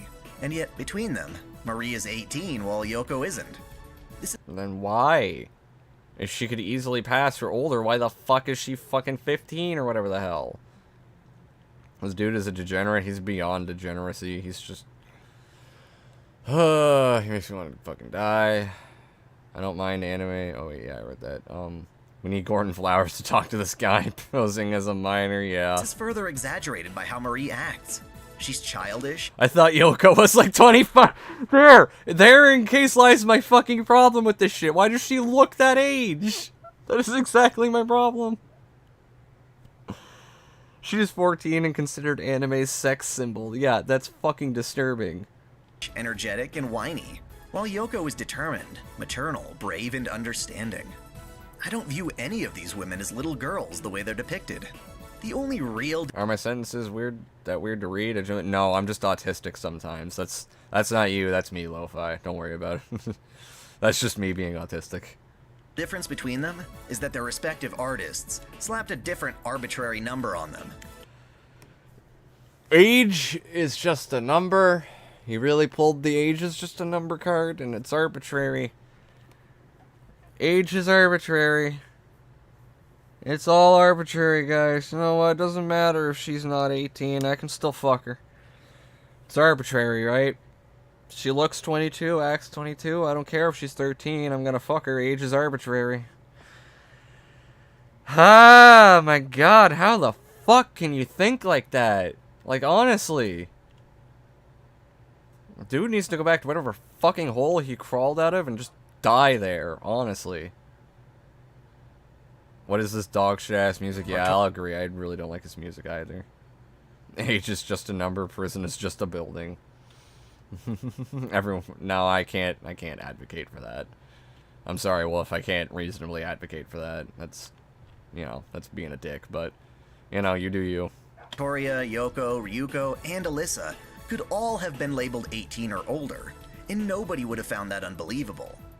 Thus, in my own headcanon, I either ignore or alter the character's age to fit how I view them.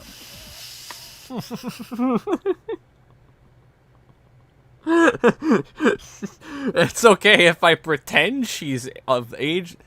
Like, oh, it's okay if I pretend she's the age of consent or older. Oh, who gives a fuck if she's 14? It's okay. In my headcanon, in my mind, she looks old enough, acts old enough, she's old enough. That's my headcanon.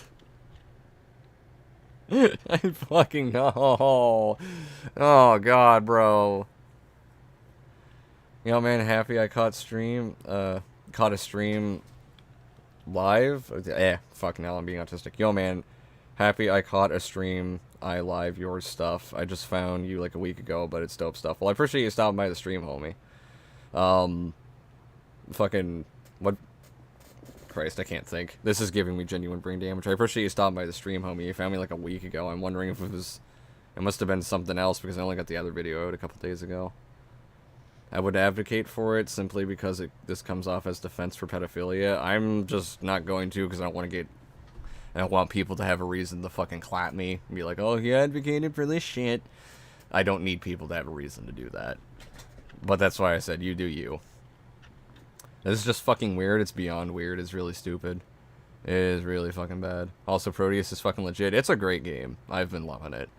I'm glad I used it as B-roll. I'm probably going to use it as more B-roll, because it's a really fun shooter.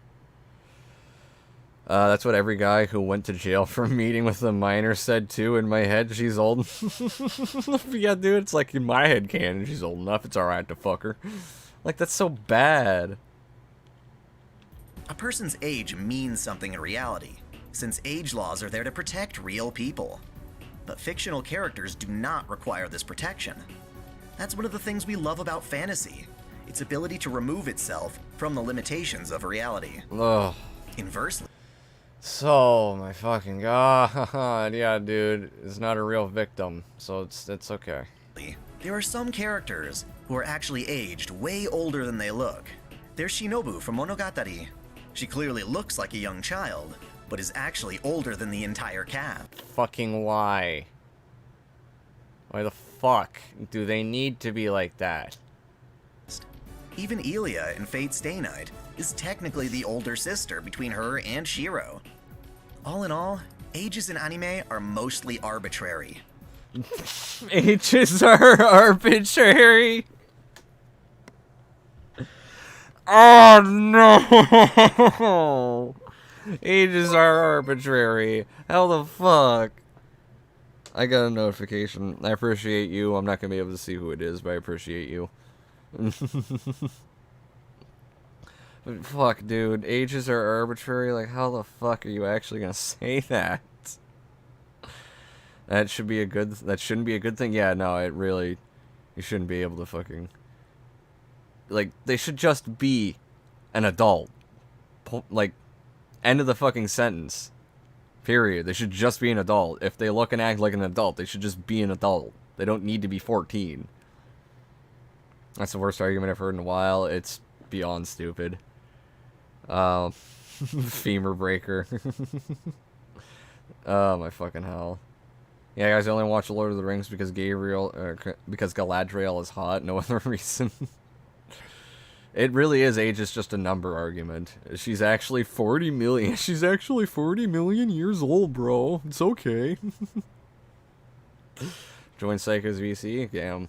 I'll probably join VC with y'all after stream, but yeah. So you're telling me that a 30-year-old can do 13-year-old can do a 13-year-old and that's okay in anime? I guess so, bro. It's not a real victim, right? May someone please call the Navy SEALs on this asshole already? Yeah, I know she looked 8, but she's actually an ancient dragon that for some reason transforms into a lolly in its free time. Like, why? The people who enjoy these women see them as just that. Women, not minors. And that Okay, then why the fuck are they minors? This doesn't help your argument. They still shouldn't be minors.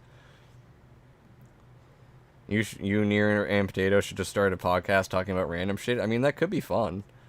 And I have been on stream with Potato before. It's fun. I like hanging out with Potato.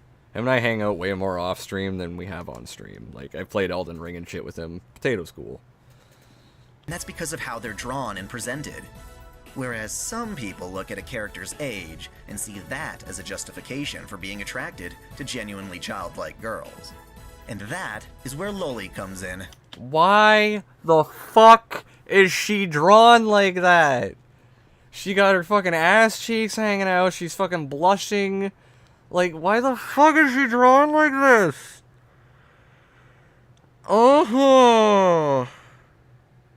Like, dude, that's not okay. This is not okay. Dragon Maid gotcha, yeah. This guy is legitimately insufferable. I don't blame anybody for thinking he's insufferable. Age is just a number. It's so dumb. Oh, they're just women, guys. Nothing to see here, yeah. My fucking God, Dragon Maid, I don't know. I don't watch a lot of anime. There's only a couple. I like anime, but yes, anime is weird. Yeah, there are a couple that I like, but for by and large, there's a lot of them that are fucking weird, and a lot of them do this type of disgusting shit. That is fucking disgusting, I agree. There is no reason she should be fucking drawn like this. Anime girls who are drawn with prepubescent details. This Then why is she being sexualized? Why are her fucking ass cheeks and shit hanging out? Like, why? Why is she blushing and stuff? is where anime does sexualize fictional children. But even then, the existence and popularity of loli characters doesn't necessarily indicate a rise in actual pedophilia. Let's get one thing clear. Loli drawings, animations, games, whatever gets made, I can safely say that none of them are actually child pornography. How? Granted, I'll give it to you that not all of it is if it's just a loli character, because a loli just means little girl, right?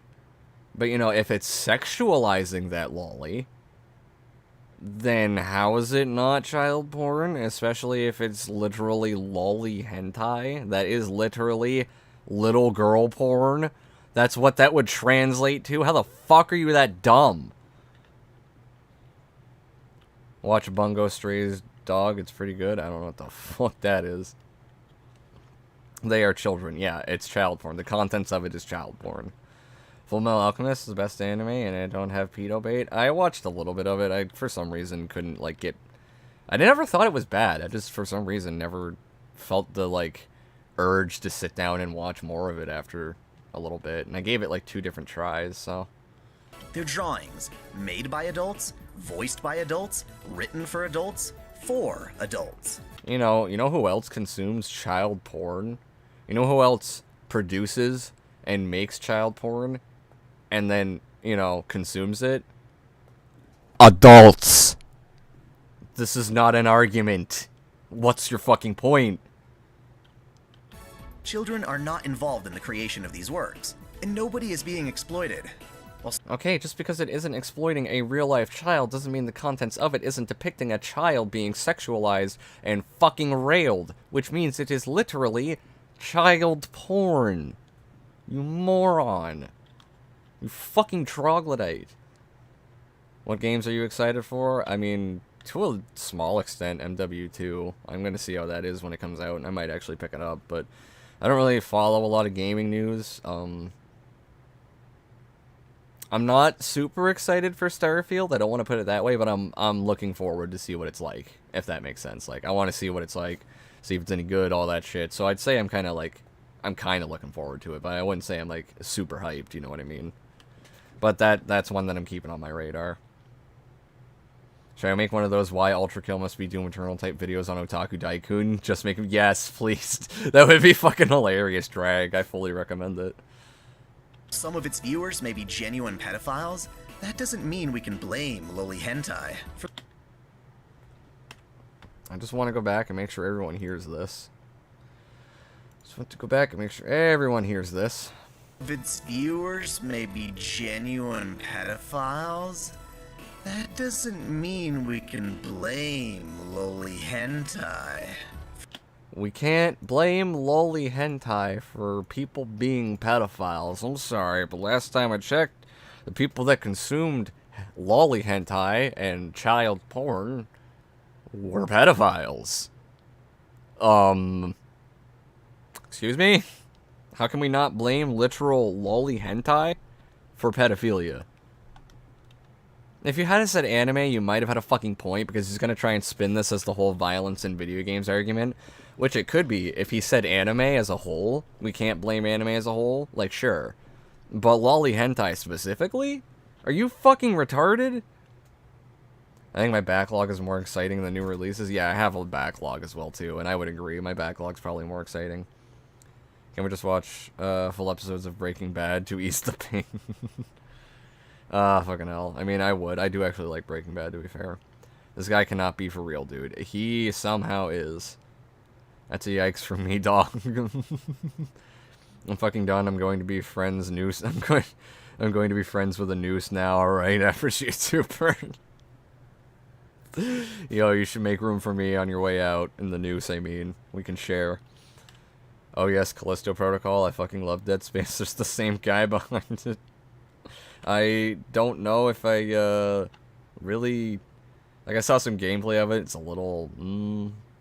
So, I don't know. I'm excited to see it, because it is like a Dead Space thing, but yeah.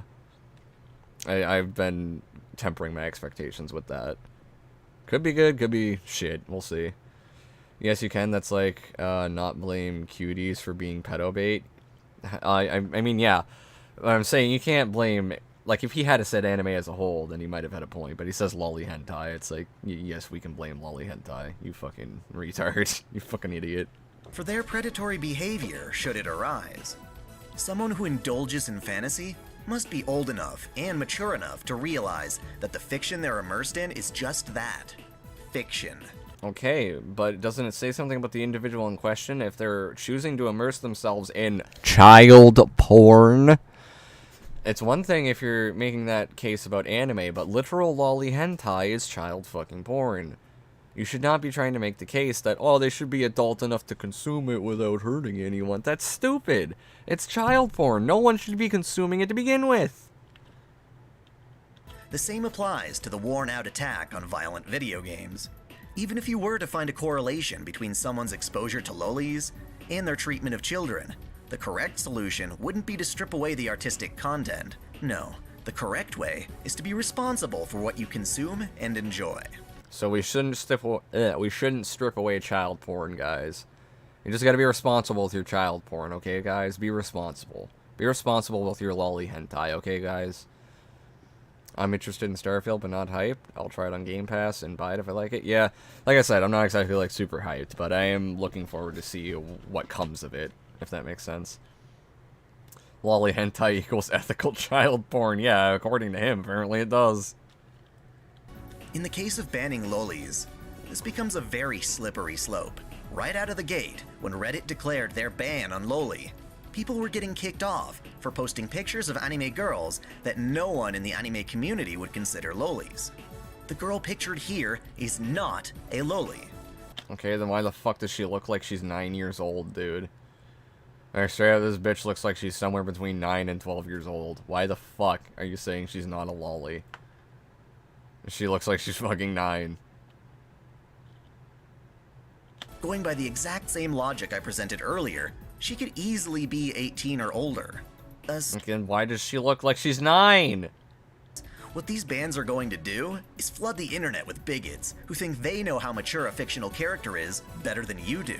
Bigots. Yeah, guys, we're all bigots for judging people for jerking their fucking meat to goddamn lolly hentai. How dare we make fun of them and call them degenerate pieces of fucking filth for trying to defend literal fucking lolly hentai. Go fuck yourself, dude. That's disingenuous as fuck. That's not going to protect anyone. The same time and effort spent policing people's sexual fantasies could be used to raise money for Police their sexual fantasies? So you're straight up admitting that it's a sexual fantasy? Oh, God, dude, no. If you're willing to, oh, God, I didn't realize this the first time I saw this. If he's willing to admit that it's a sexual fantasy like that, that just makes it even worse. He's literally defending it. We have to be tolerant of pedos. They're the most oppressed minority. Fuck out of here with that shit. Hell no, dog. I know you're just being sarcastic, but like, god damn. Where's the bigot sandwiches? Oh, he's also one of those people. Wonderful. Yeah. Apparently. Turns out I'm all for repression in this particular case. Me too, Lo-Fi. Me too. Being a bigot is based and cool. In this instance, it is. I mean, if hating him for beating his meat to lolly hentai makes me a bigot, well, I guess I'm a fucking bigot today. for causes that actually help children, such as shelters, sponsorships, or other charitable causes. Thus, at the end of the day, I don't care what you think about anime, but I do want you to realize it's not causing people harm. It's a massive fandom. No, I'd agree. Anime itself isn't causing anyone any harm, but, you know, you trying to defend anime and sexualizing minors within it doesn't really help your case here. With great people, and I hope this channel can show that to even the most skeptical critics. While I can't make this official yet, I would love to create a set of charity streams that use sexy anime games to raise money for a great purpose, such as for St. Jude's or cancer research. I have nowhere near... Okay, I really hope your cause, you know, it's very ironic that you want to, like, use sexualized minors to help children in that instance, then. That's very, very ironic. The fuck is wrong with you? If being against this is bigotry, then call me Adolf Hitler, bruh. If I have to tolerate pedos, fuck that. I give them something, though, a bullet from my gun. I mean, yeah, that's the best cure for pedophilia. Funniest part is there is plenty of hentai featuring extremely well-endowed, actually grown women that would satisfy any man in theory, and they still choose to go after the children specifically. I mean, yeah, because it almost says something about the people that go after the sexualized minors. After Stalingrad, Hitler said, "Whoops, wrong button." This dude is pathetic, honestly. He's a pathetic degen. Face reveal to ease the pain, and we might watch some stew or something to ease the pain. enough I don't support know. for that at the moment, but hopefully one day I can make that a reality. And if you agree with that sentiment, please stick around as this channel continues to grow. I hope you understand where I'm coming from. This video is intentionally less flashy than my normal Alright, video. no, we're done. We're done then, if that's the case. Okay. I don't know what the fuck to watch. As a palate cleanser. I don't really care for Dream's face reveal, to be honest. But I mean, we could watch it, I guess. Stew is always a good palate cleanser. I hope St. Jude's refuses the donation. Maybe Hitler wouldn't be a bad guy if they targeted people who like lolly. I mean, yeah. Yeah, the vid's over. I mean, there was a little bit left, but it ain't worth me fucking... Yeah. I'm gonna ring up my boy Quantum TV to nuke his channel. A way he can redeem himself. A lolly cost? Well, as a German, I'm gonna hold back. A lolly cost! That's fucking funny. I'm not watching Herman. I want a palate cleanser, not more brain damage. The palate cleanser is not Herman. Herman is far from a palate cleanser. This man is literally showing us in real time that he's never felt the touch of anything other than his hand. Pretty fucking much. I wasn't even here to see the whole thing, and that was painful. It was. A fucking lolly. Yeah, Lollycost is funny as fuck. Oh, hey, Nier, it's your video. I mean, I guess we could try and watch Stu. We can try and find a quick Stu video.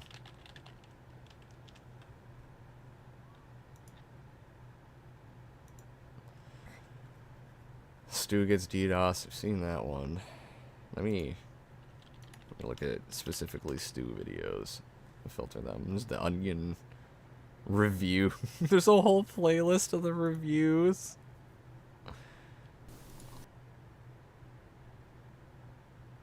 The fuck? Stuart reviews Mountain Dew. What is this one though? Hot Wings review. Okay, we're gonna watch this then. It came Hey guys, up. Stu here, back again with another video. I am kind of sick. I haven't uploaded anything in a long time, but I do have some TGI Fridays hot wings here. I got some hot wings I don't here. like spicy food. I don't. He's back on the I don't like spicy food again. Watch Gen Hope. We could watch Gen Hope another fucking stream, because this is my palate cleanser. I got a video coming up with a hot take. Well, hopefully you get it out soon. I'll have to check it out, homie. Have you seen Brandon Herrera shooting a 50 cal through 10 grit? Yeah, I saw Griffin watching that shit. Why the hell did Otaku seriously defend fucking child porn? Because it's fictional. It's fucking weird as fuck. I don't know, Golden Apples. It's disturbing on all levels. I'll agree. Totally Studios over Gen Hope, bruh. I haven't seen Totally Studios. I've watched some Gen Hope before, though. The voice is fucking hilarious. That's the whole reason I come here. Well, I mean, that's at least 50% of the reason. And we all love Stu on this channel. He sounds like Kermit the Frog, kind of. He's also got a bit of a stereotypical Canadian accent, you know. You'll notice that as he talks. But I'm gonna go ahead and just dive right in. I'm gonna go ahead and just dive right in. Haven't made a review in a while. One of the fans just said, "Hey, review what you're eating right now," and I said, "Hot wings," you know. So, you know, I mean, this is a quick little side video. The Hidden Valley Ranch review is coming. But, you know, He references the ranch review in this one. I didn't know that. Fucking hell, that ranch review. Up until he got it out, that was the fabled review. He just keeps talking about the fucking ranch review. I'm working on it really hard. Stu is my beautiful boy and I love him so wholesome. Yeah, we started memes with this man. I don't like spicy food. Oh, it burns. I have to do some He sounds Canadian. He does. He's got a stereotypical Canadian accent. heavy editing. This won't be edited as much. Of course, we do still edit the videos heavily. We do still edit the videos heavily. What editing is there? There's no cuts. There's no fucking... The most you do is, like, balance out your audio and the lighting, I guess. You don't cut anything. Every video requires 2 or 3 days of editing. 2 or 3 days of editing? My videos... 2 or 3 days of fucking editing?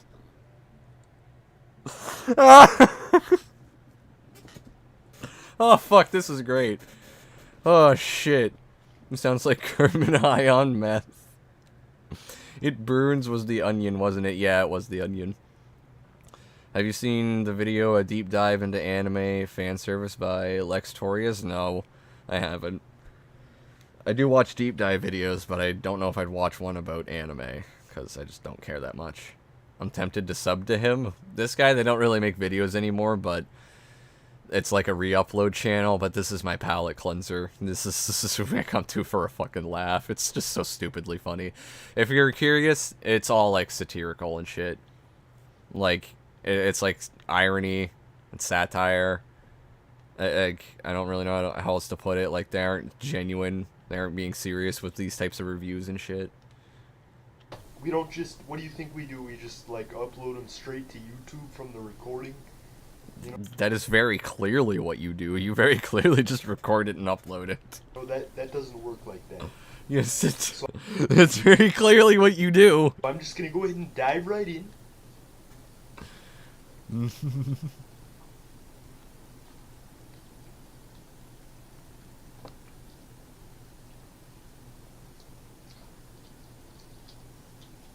What was that second bite? What the fuck? What the fuck was that? It's like he bites nothing. Stuart reviews meth.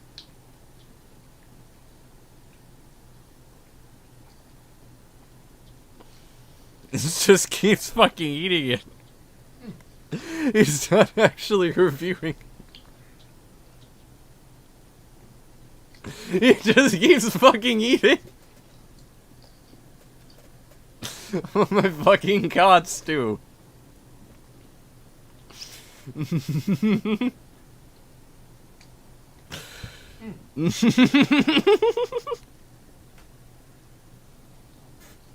He's not fucking reviewing it at all.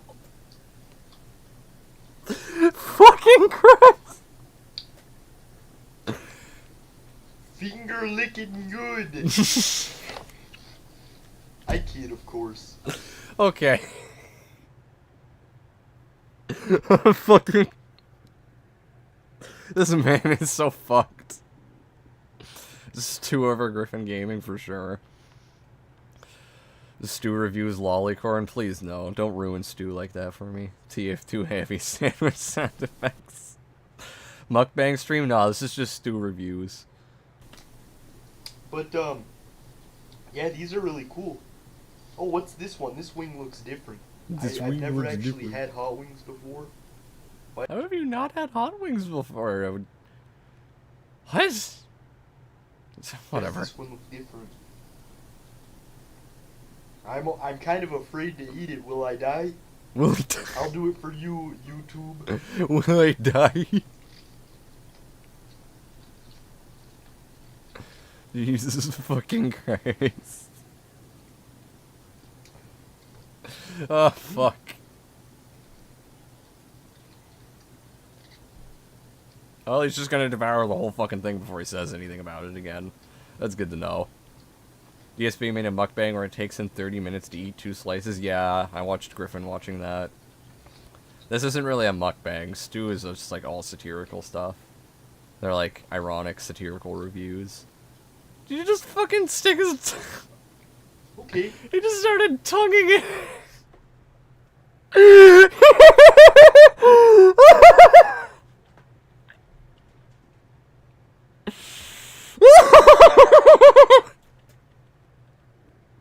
He's fucking tonguing the fucking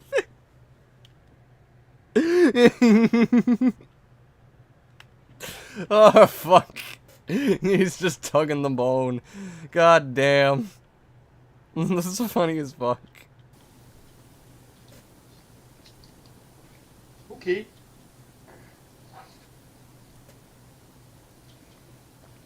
Overall, pretty good. Overall, pretty good. My goal is to get, for views of this video, let's go He doesn't even fucking review it. He said they were good. Twice. And I was gonna be like, my views for this video. for 1,500. 1,500, let's go! You know? 1,500, let's go! I mean, they did better than that, so. Yeah, overall these wings are pretty good. TGI Fridays wings, picked these up over at the restaurant. I'd give pretty good overall. I'd say they're fantastic. So I'm gonna give them a Pretty good overall, they're fantastic. score of fantastic with a rating of 4 out of 10. Alright, see you guys. Fantastic 4 out of 10. Oh, fuck. Stu, I love you. Stu, I love you so fucking much. God damn it. Holy fucking Christ. That shit was hilarious. Alright, how long? I've been going for 3.5 hours, though. I think that'll be a good point to call the stream. I will try to keep in mind the things that you told me to watch. I don't remember who it was, but I got a screenshot of them. So, yeah. I'll try to keep those in mind for next stream and write them down. And whatever I didn't get through on this stream, I'll try to... We'll see if I can do them on another one. We'll see. But I'm going to call the stream there, y'all. It was a really fun one. We watched a hell of a lot of dumb shit. Good fucking lord. But, yeah. I appreciate everybody coming by and all that shit. And, you know, come back for more therapy and all that gay shit. See ya, Bubby. I'll probably be talking to you soon anyway, Near. But yeah, peace out, guys. Have a good one. See yas.